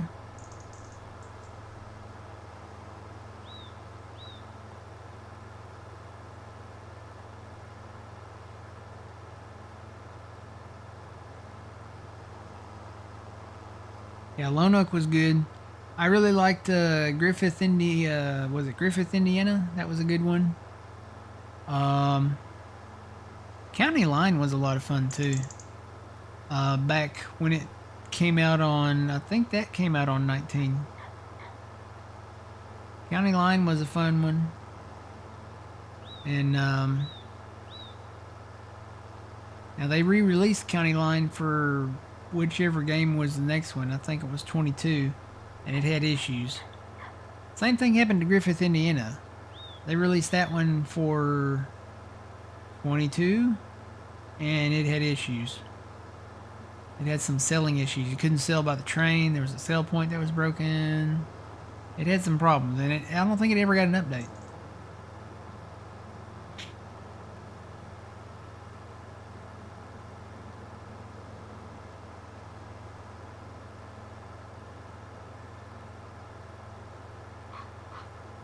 It was the first time you saw pre-built productions back on Factory Farm. Yeah, we had something back in the day called what was it called? The Global Mod? Is that what it was called?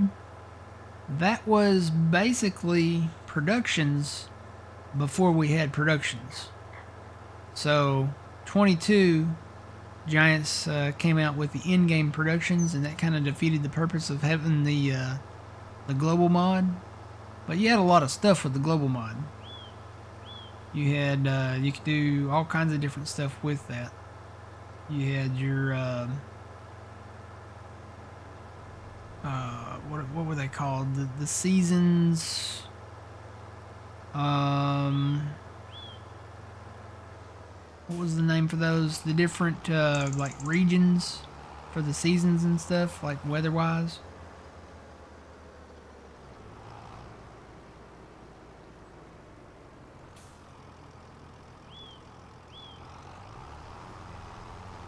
What were those called? They had a name. The name's escaping me. It's been a while since I've... Gosh, that was back in 19. It's been years.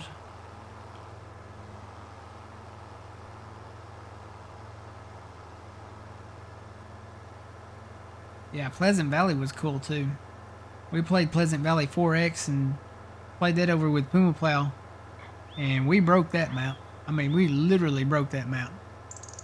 We broke that map so hard that the billboards around the map, you know, there were billboards off the roads on that map. The billboards turned white. That's how bad we broke that map. We had a lot going on that map. We broke the Scorpion King on that map. I'll never forget that. We had the Scorpion King. You know, we were pretty notorious for going out there and cutting trees and stuff. And somehow, I don't know how, but somehow, you know, when you rotate the Scorpion King around, so like the cab, the arm, everything, when it's rotating around, and we had it extended out, it got stuck rotating around. Like, we couldn't stop it. You could get in it, but you couldn't stop it from rotating. That was some crazy fun. I forget how we got it stopped.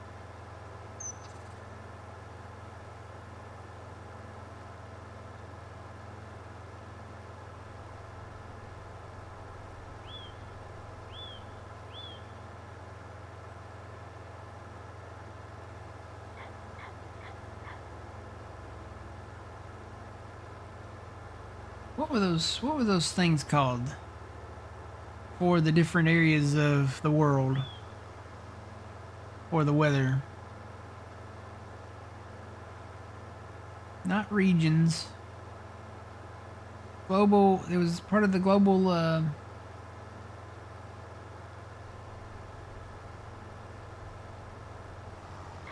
Oh man. Oh god. Oh, I ran up on a guardrail.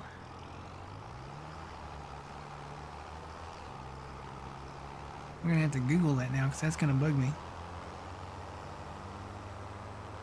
Yeah, they had different weather, climate settings, geos. That's it. Thank you, Jeff. I knew Jeff would know. So yeah, with the global thing, you had the geos, the custom geos for different parts of the world. So a lot of times, a map would have its own geo.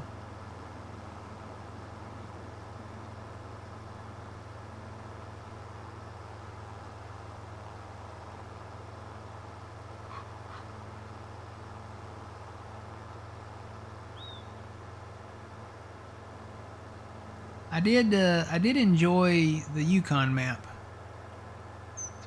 That was fun.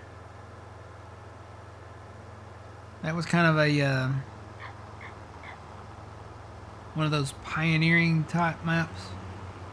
Not only in the sense that it took place in the Yukon, so it was kind of like, you know, one of the final frontiers, but it was a pioneering map in that it was one of the first maps that you could do like gold mining. It was one of the first maps that had um, the riverboat barge in it, so you could drive your equipment on the barge. You could actually drive the barge down the river, and there were docks you could park at, and then you'd put the thing down on the front and drive your equipment off of the barge. We did that a lot. Yeah, a lot of trees on that map. There was gold mining. I think there was coal mining. I think there was some other kind of mining too up in the northeast part of that map. That was a 4X map as well, I think. Pretty sure that was 4X.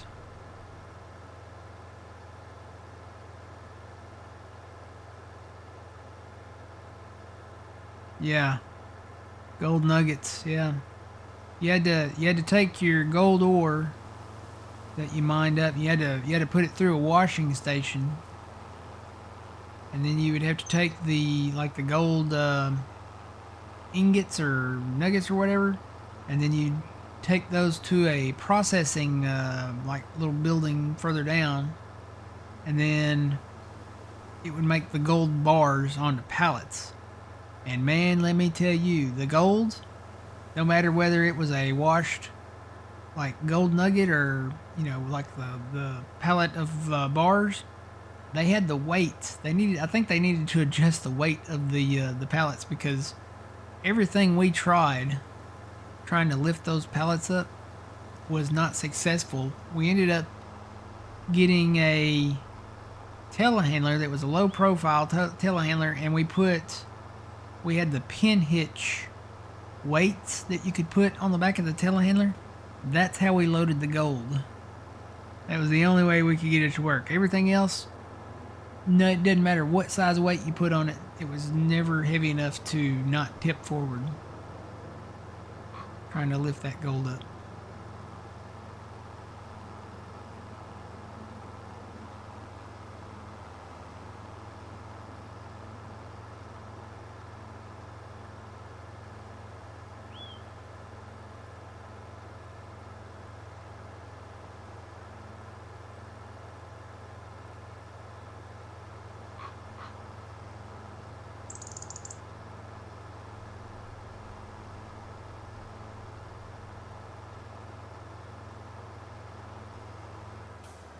Where does the circle start down here? Oh, right there. Where is the actual border at? I think that's it up there. I think you can go past these a little bit. No, you can't. Never mind. Found it. There's a little border right there, so I think all we got, I would say it'd be risky even to put a road over here on this side of this building. The only road that's safe is probably this one going into the actual building here itself. probably be better to put a road over there. Either in front of that little shed or...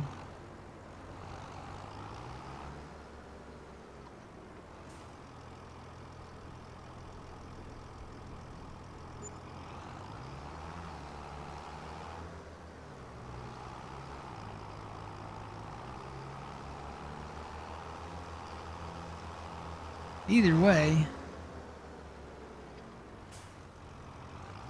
if you got rid of this one tree and did a little bit of smoothing, you put a road like right through there, but it'd be in between that building. Or you could just have a quick one come around here and knock out some of these trees and have a little road right through here. And then just have it, get rid of those trees and just have it kind of landscape this up, smooth it out, and have it join up with this road.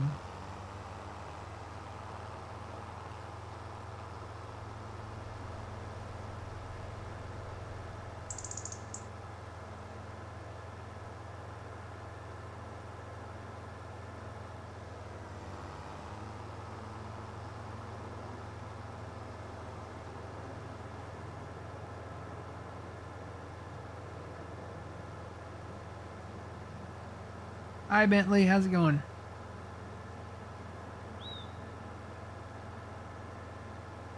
The kitten that was biting me earlier is now sleeping next to me. Aww. I miss my kitten. Well, she wasn't a kitten.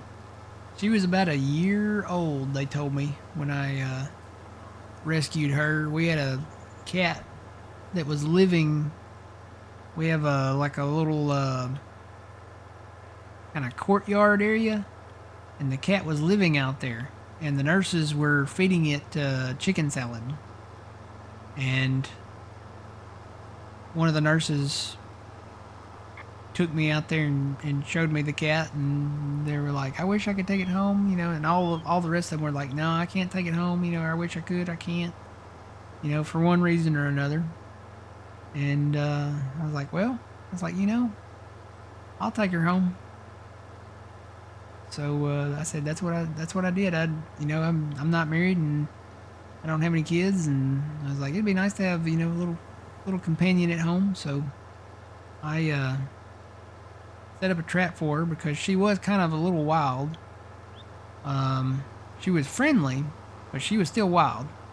Like, you couldn't pick her up, you couldn't, you know. She would let you pet her a little bit as long as you had some chicken salad to feed her. So trapped her in a little humane trap, took her home, or well, brought her home, and then I let her out. I have a bathroom on the one end of the house, and let her out in that bathroom, and she hid behind the toilet for half a day maybe, and then I kind of kept her in that bathroom for a little while just so she could get settled, you know, and kind of decompress. And did you get that last bale, Fuzzy, by the way? There was one more down there. It wasn't a full bale, but it was still there. I'm going to take this down to where we have the other stuff anyway.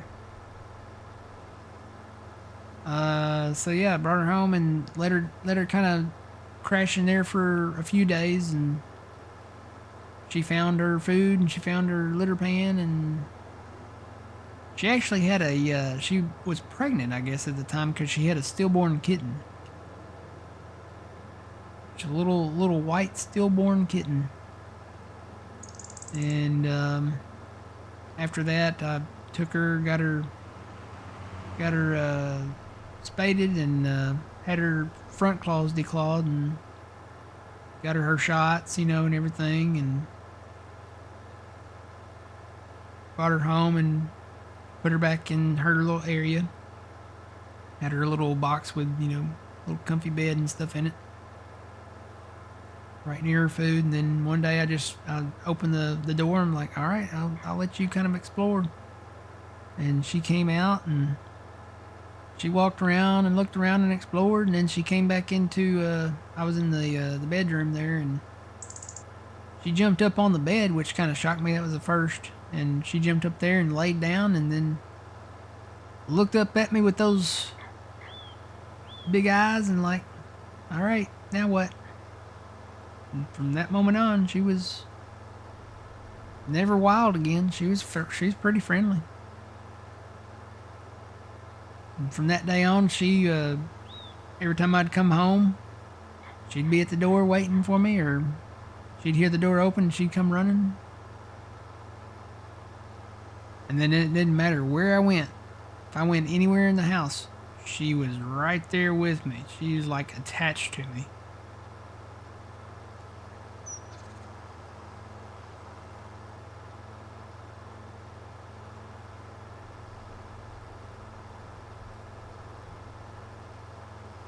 She was a funny cat. She always wanted to be tucked in. She'd come in there and she always slept up on the bed. A lot of times she'd sleep down by my feet, but sometimes she'd sleep either on me or kind of beside my shoulder. And then when she was sleeping up beside my shoulder, usually she was colder or something, and she'd want me to cover her up. I had a little fleece blanket, and I'd cover her up with that little fleece blanket. She wouldn't settle down until I covered her up, and cover her up, and she'd go right to sleep.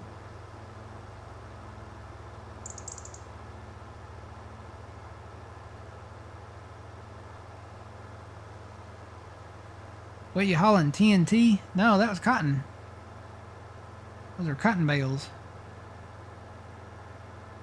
These cotton bales, they have the Case IH red cover tarp on the top of the modules. So they come out like that. Kind of like the wrap that you see on the John Deere cotton bales. Kind of like that, but these are for the Case. This is a part of the Case 645, I want to say. It's the one in the mod hub. There's several different year versions of that one in there, but I think it's the only Case cotton picker mod in the mod hub that you can get if you want to use the Case one. Yeah, the in-game Case cotton picker doesn't do that. Basically, you just get the white module of cotton. That's it. No cover, nothing.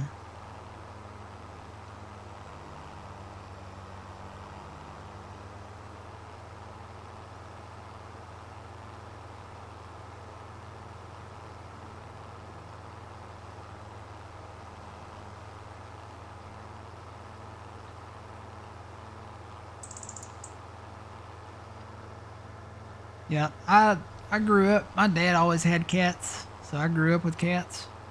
But none of them were as well behaved as that cat that I rescued from the hospital. She didn't get in any trouble. She didn't jump up on the counters. She didn't get in any trouble. Now, she had her quirks. She would fall asleep on the arm of the chair here, and you can go back to a lot of my videos from those years, and you'd hear her slide off the arm of the chair and fall and hit the floor. It was always really funny. I always checked on her. She was always okay. But she would fall asleep, and she'd sleep so hard that she literally just forgot where she was. Here. Nope, not that one. I need to switch to that and turn that off and turn that off. Okay. So we need to take our first break, number one. We also need to fertilize the cotton field down here, Fuzzy, if you want to do that. While I go and take my first break here. I'll move the plow down there after you do that. Matter of fact, you know, the plow stopped up here. I guess I need to get that other one going up there. Let me go up there and get this other guy going. Got a plow on him too. This is the 7250 that wouldn't let me take those cotton bales off of that trailer.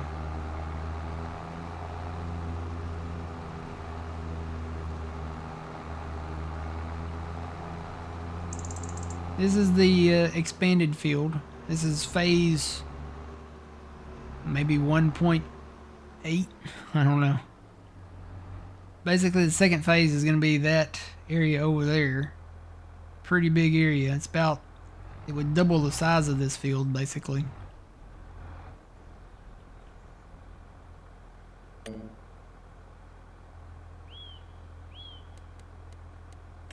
Alright, turn these off.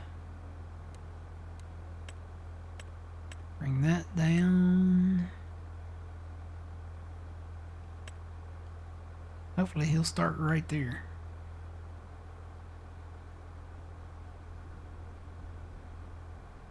Maybe. Okay, he's moving.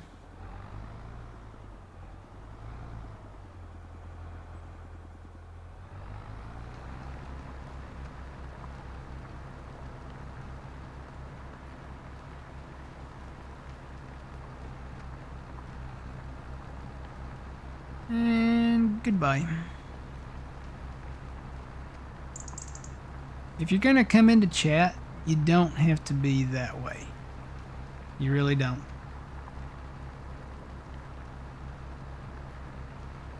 That'll earn you a one-way ticket to Bansville. Just like that. So the hammer's swinging already this morning, guys. It's the second time I've had to use the band hammer, I think within a week, so.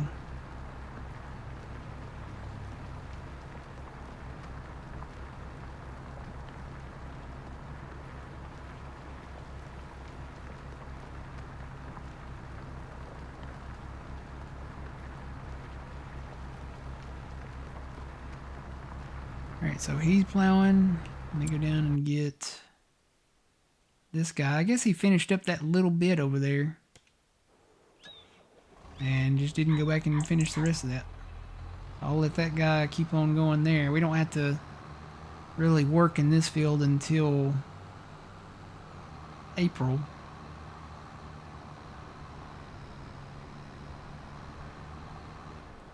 I have to do a little smoothing right there.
Found a really nice plow mod. Yeah, there's a lot of good mods out there.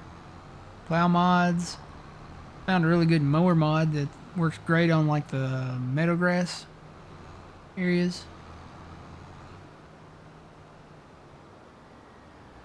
Basically any grass area that's kind of like this. If it's not a pre-made field and you want to mow it, you can't really set it up, you know, because if it's not a pre-plowed and planted grass field, you have to mow it by some other means.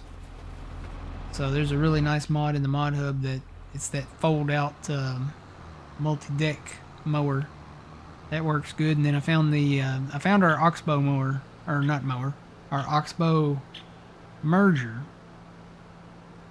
And that went on sale. It's sitting down there at the shop. I need to grab that and take that home. I am going to have to probably invest in another tractor, because we're going to need at least another big tractor to run some of the stuff we have now.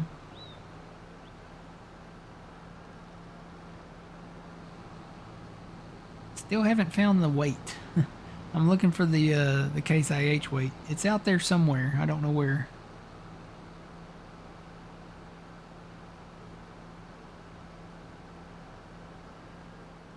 Is it possible to get AI steering assist on Xbox, let alone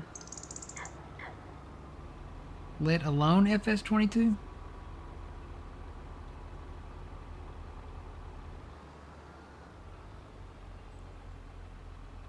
No, not on FS. If you're asking if it's available on FS22, then no, yeah. The AI, this part right there. So the AI part and the steering assist part, this is exclusive for 25 so far. This they brought to the console people so you guys can have that and use it as either the hired worker kind of setup or like it's like a GPS.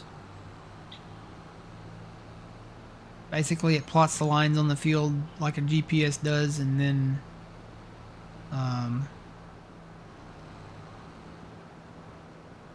it's really more. It really is more like steering assist. But yeah, at least you guys got that. No, you guys didn't have anything before 25.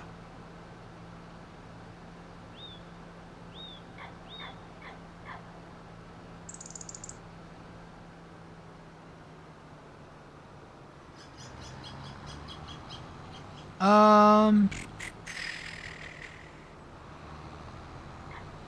gonna say if you want to use one with the front tank, you'll need something with a 3-point hitch on the front, won't you?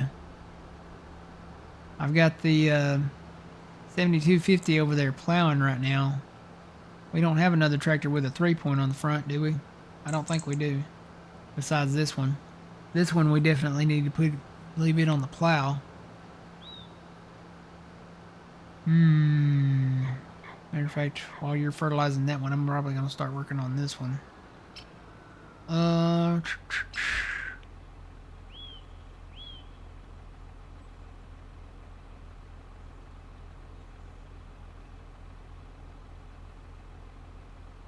All the required mods are on the website there. So Gagefield.com. Go down and pick which version of the map you want. You can use the vanilla version, which is the standard version. That's the one we're on. Or you can use the row crop system plus Thunder's precision farming map. So that's the other version of it. Pick which version you want, and then if you scroll on down there, there's a spot where you go and it has the links to all the required mods that you need. And actually, when you go through there, it actually has little check boxes on the side. So when you click on the first link, you go in there, download it, you come back and you can click that little checkbox, and that basically just kind of stays in there so you know you've downloaded it.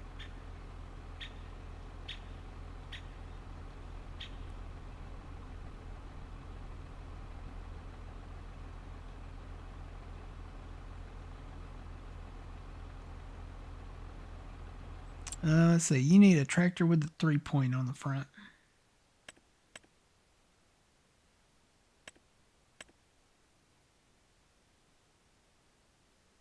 Probably something small.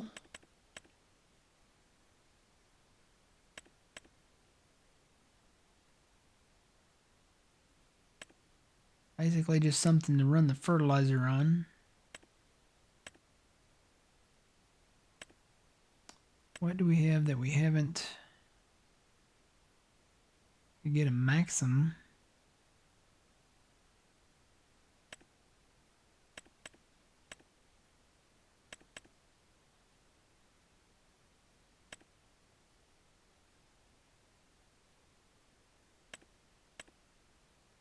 Get an old Deutz.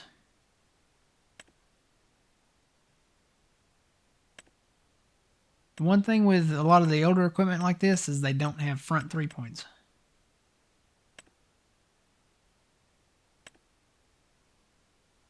None of the old Deere stuff does. A lot of the old case stuff doesn't either.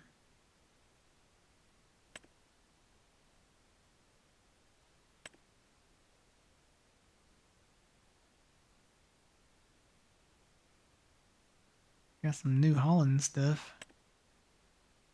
What brand you want, Fuzzy? It had to be a small one. Shop around and let me know. We've got some cases, we got some Deers, we got New Holland, we've got all kinds of different ones. It's got to have a 3-point on the front, whatever it is.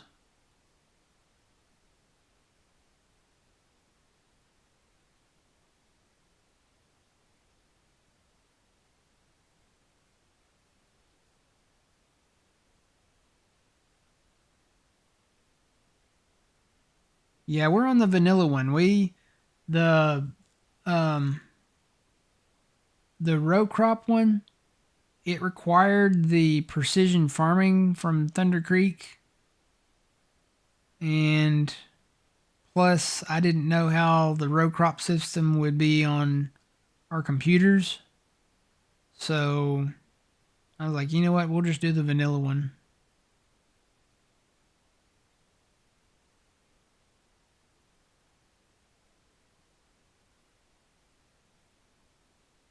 You tell me which one you want, Fuzzy, and that's what we'll get.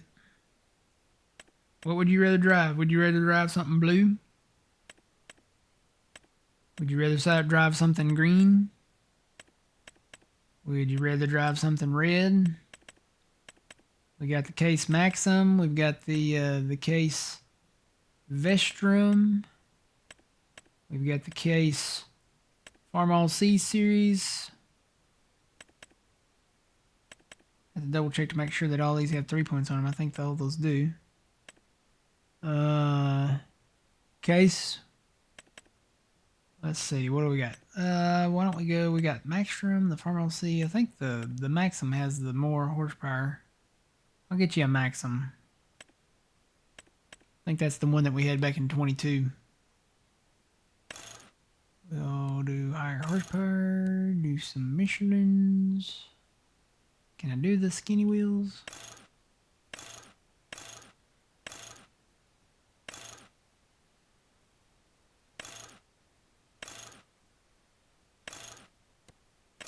I have to put Trebors on it. Let me see.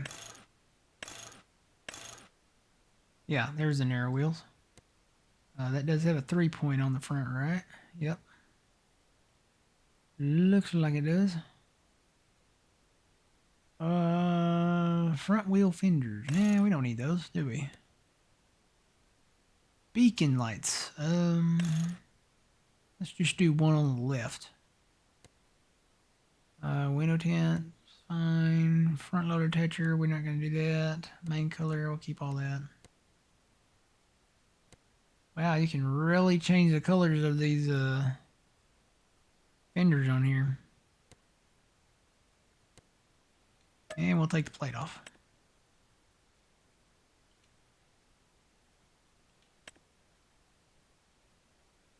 All right, Case Maxim, 175 horsepower. Something with good heating. I think this has got a good heater in it. Pretty sure. Have you seen many bugs on the vanilla one? No, I have not. I found there's been a couple of like floating trees here and there, but nothing to write home about. That almost looks weird without the fenders.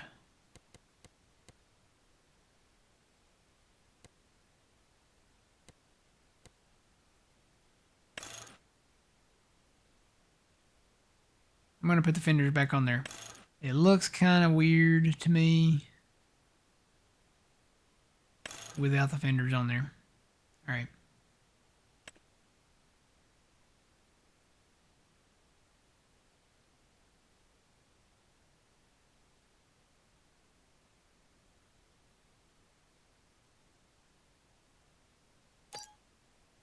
Egg. What about egg? What? I don't know.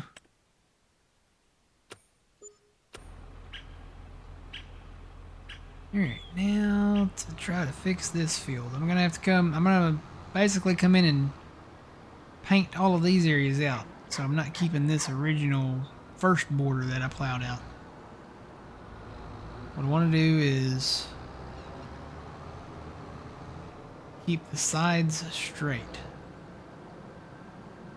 So actually, let me come in and take out that outer border there. Or well, kind of need to use that as a guide.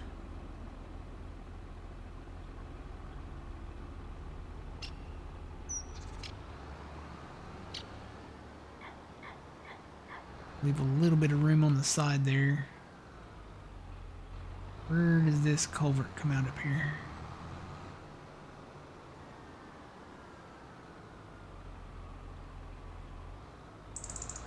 I don't know. Riddles like that, yeah.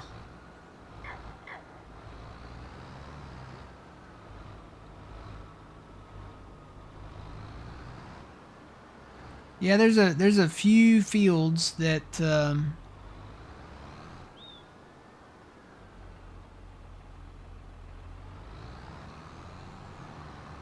that you have to be careful. The border, really the border would be probably a good way to describe it. Here's that culvert. I'm gonna try to move over from that a little bit.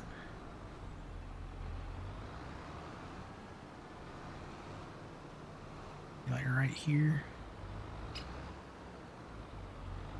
Do a little smoothing there too eventually. Right, so let me lock that in. 270.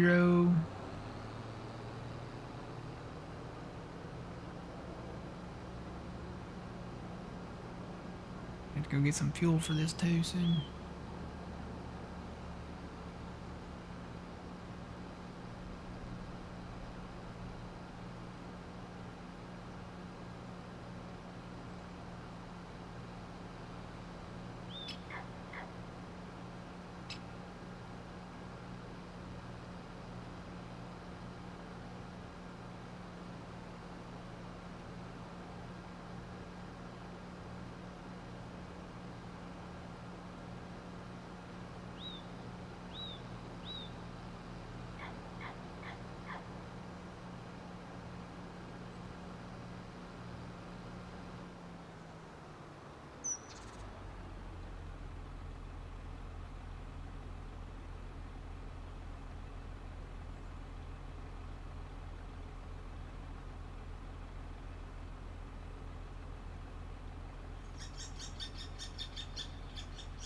FS22 died?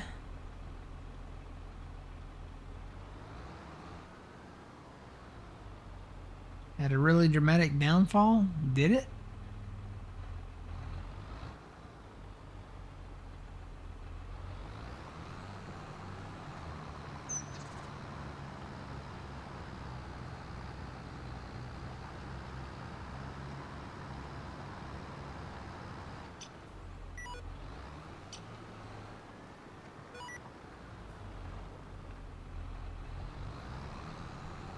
I didn't know it did. I mean, it went out, I thought it went out kind of on a blaze of glory when FS25 released. That's usually what happens. You know, you have a good time on the, you know, Farming Simulator 15, 17, 19, 22, and then the new Farm Sim comes out, and it's always kind of a trade up. It's like trading in your car for a more better model. Of course, you know, nowadays I don't know that they're better. It might be more plastic and more electronic now.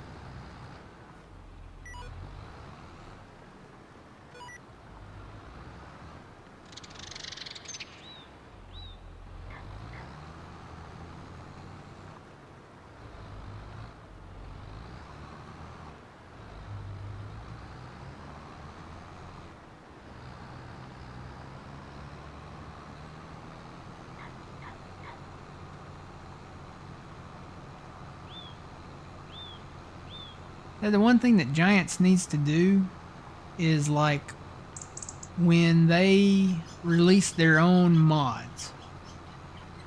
So you get a lot of the little edition packs, or, you know, the little little packs that they give you for free. They need to create a catalog within their own mod hub that contains those mods that are Giants made. I know there's a category in there now for, Giant stuff that's been done before, but they need to take everything that they've made. So, and I know, there might be an issue with some of the licensed stuff, like the Oxbow stuff and stuff like that. But it'd be nice, like the 1066. We never got that back. That 1066 that's in the mod hub, I think it's based off of that model, but that's not the actual Giants model. So it'd be nice if they had, kind of brought that back.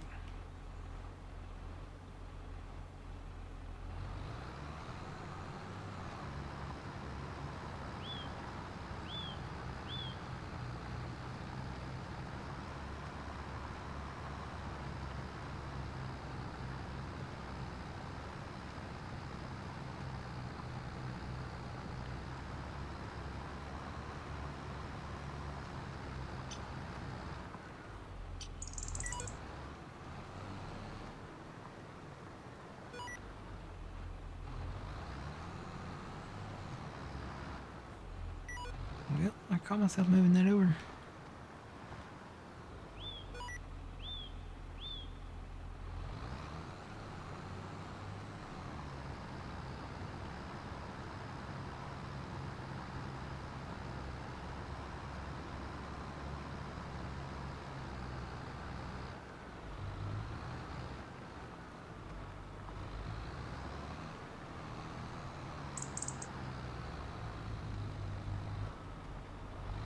I think that's far enough away from that shouldn't be a problem.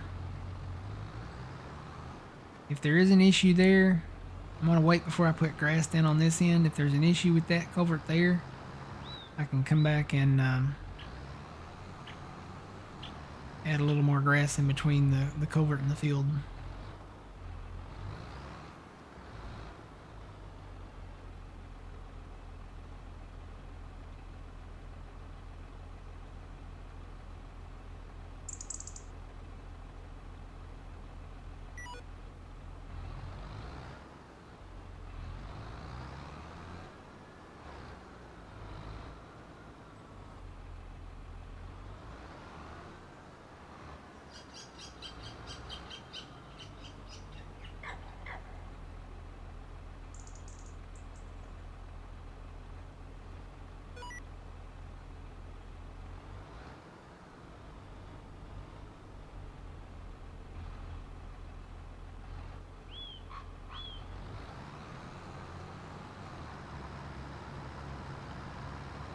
I think I'm just going to leave this one squared off on the ends. I've gotten to where I've been trying to do broader curves on the ends, but I think I'm just going to leave it square on this one.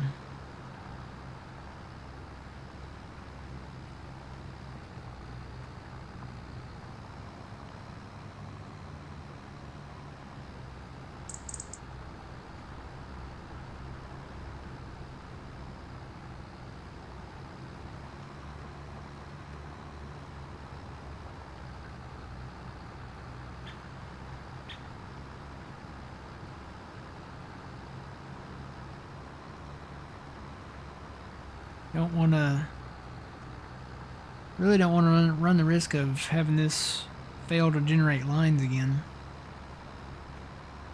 which is why I'm kind of plowing away from the edges.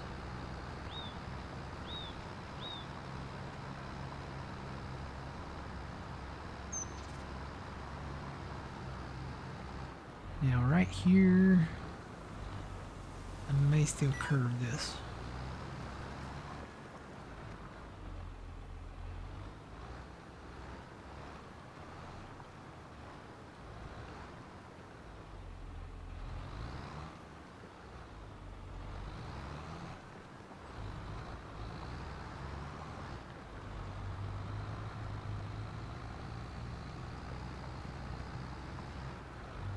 I'm going to try to stay away from the edge there.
Alright, that should get it. Let me go back over here and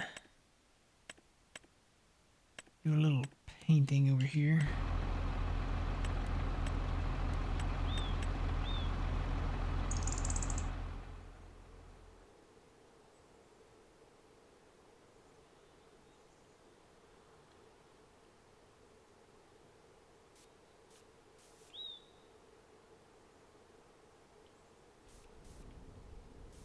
I'm gonna say I'm on grass.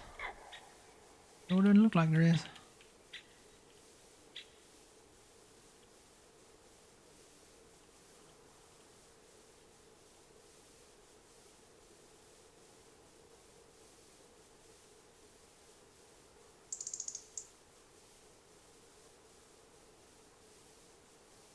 Probably should have done this to start with before I got that close to it. I'll come back with the plow and hit it again.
Oh, there was a save right there, right when I'm trying to paint, right when I'm trying to paint the grass in here.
Before you download the map, can you see the map view? Sure.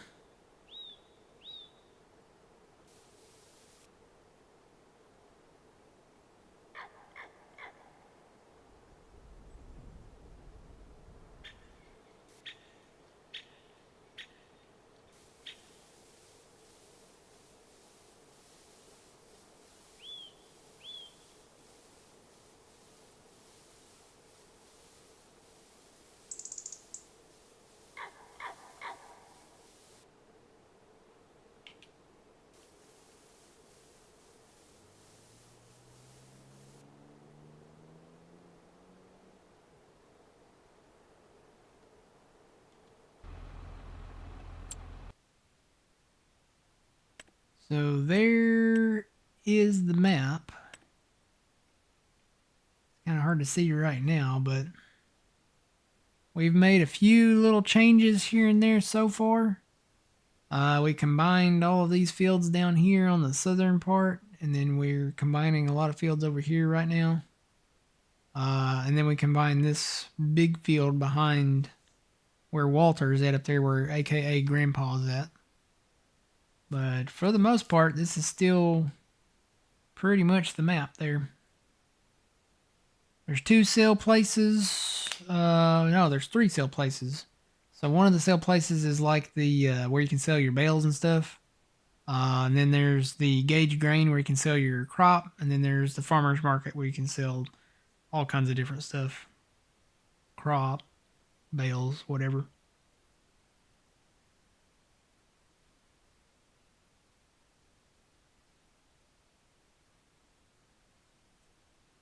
Can you make money from plowing? If you do a contract, you can make money from plowing.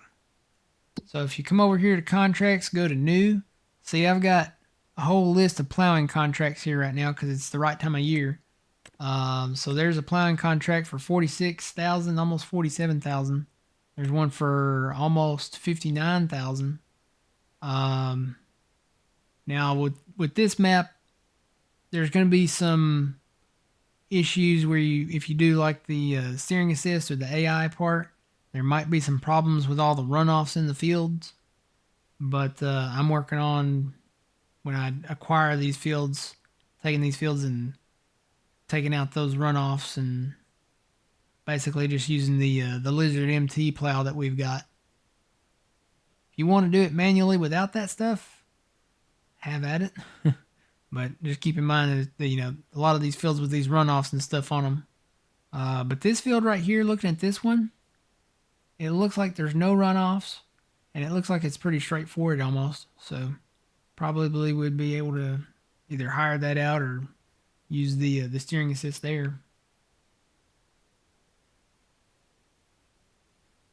Oh, snow plowing. No, there's no way to make money on snow plowing. We talked to Giants about that, and they had considered that. They didn't implement it in 25, but snow contracts, snow removal contracts, I think will eventually probably become a thing in the future. Like there will be probably like little businesses, probably in-game businesses at first, where you can go and clear their parking lot, clear all the snow out, or spread the road salt. To my knowledge, there's no snow contracts unless there's a mod. Somebody's done a mod or something out there for it.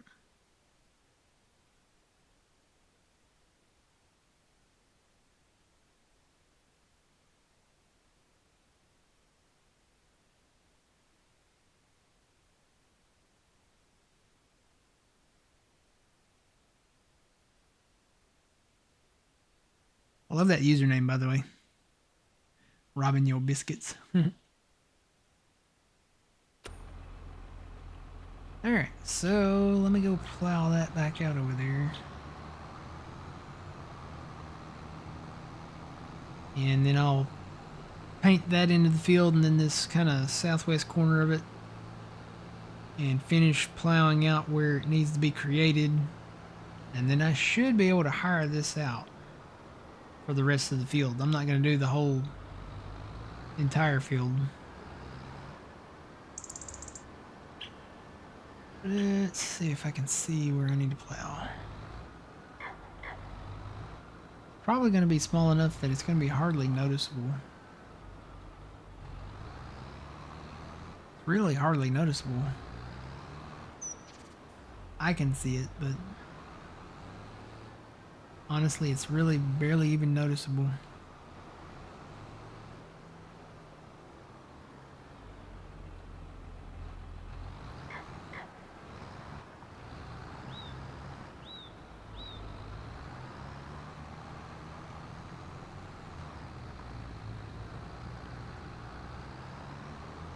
Yeah, barely even noticeable.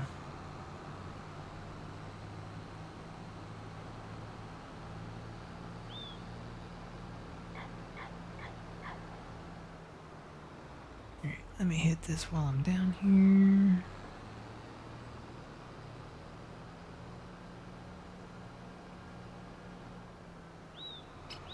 Probably just need to do another pass. There's some really small, like little areas like this right here. You can barely see them, but they need to be field created plowed.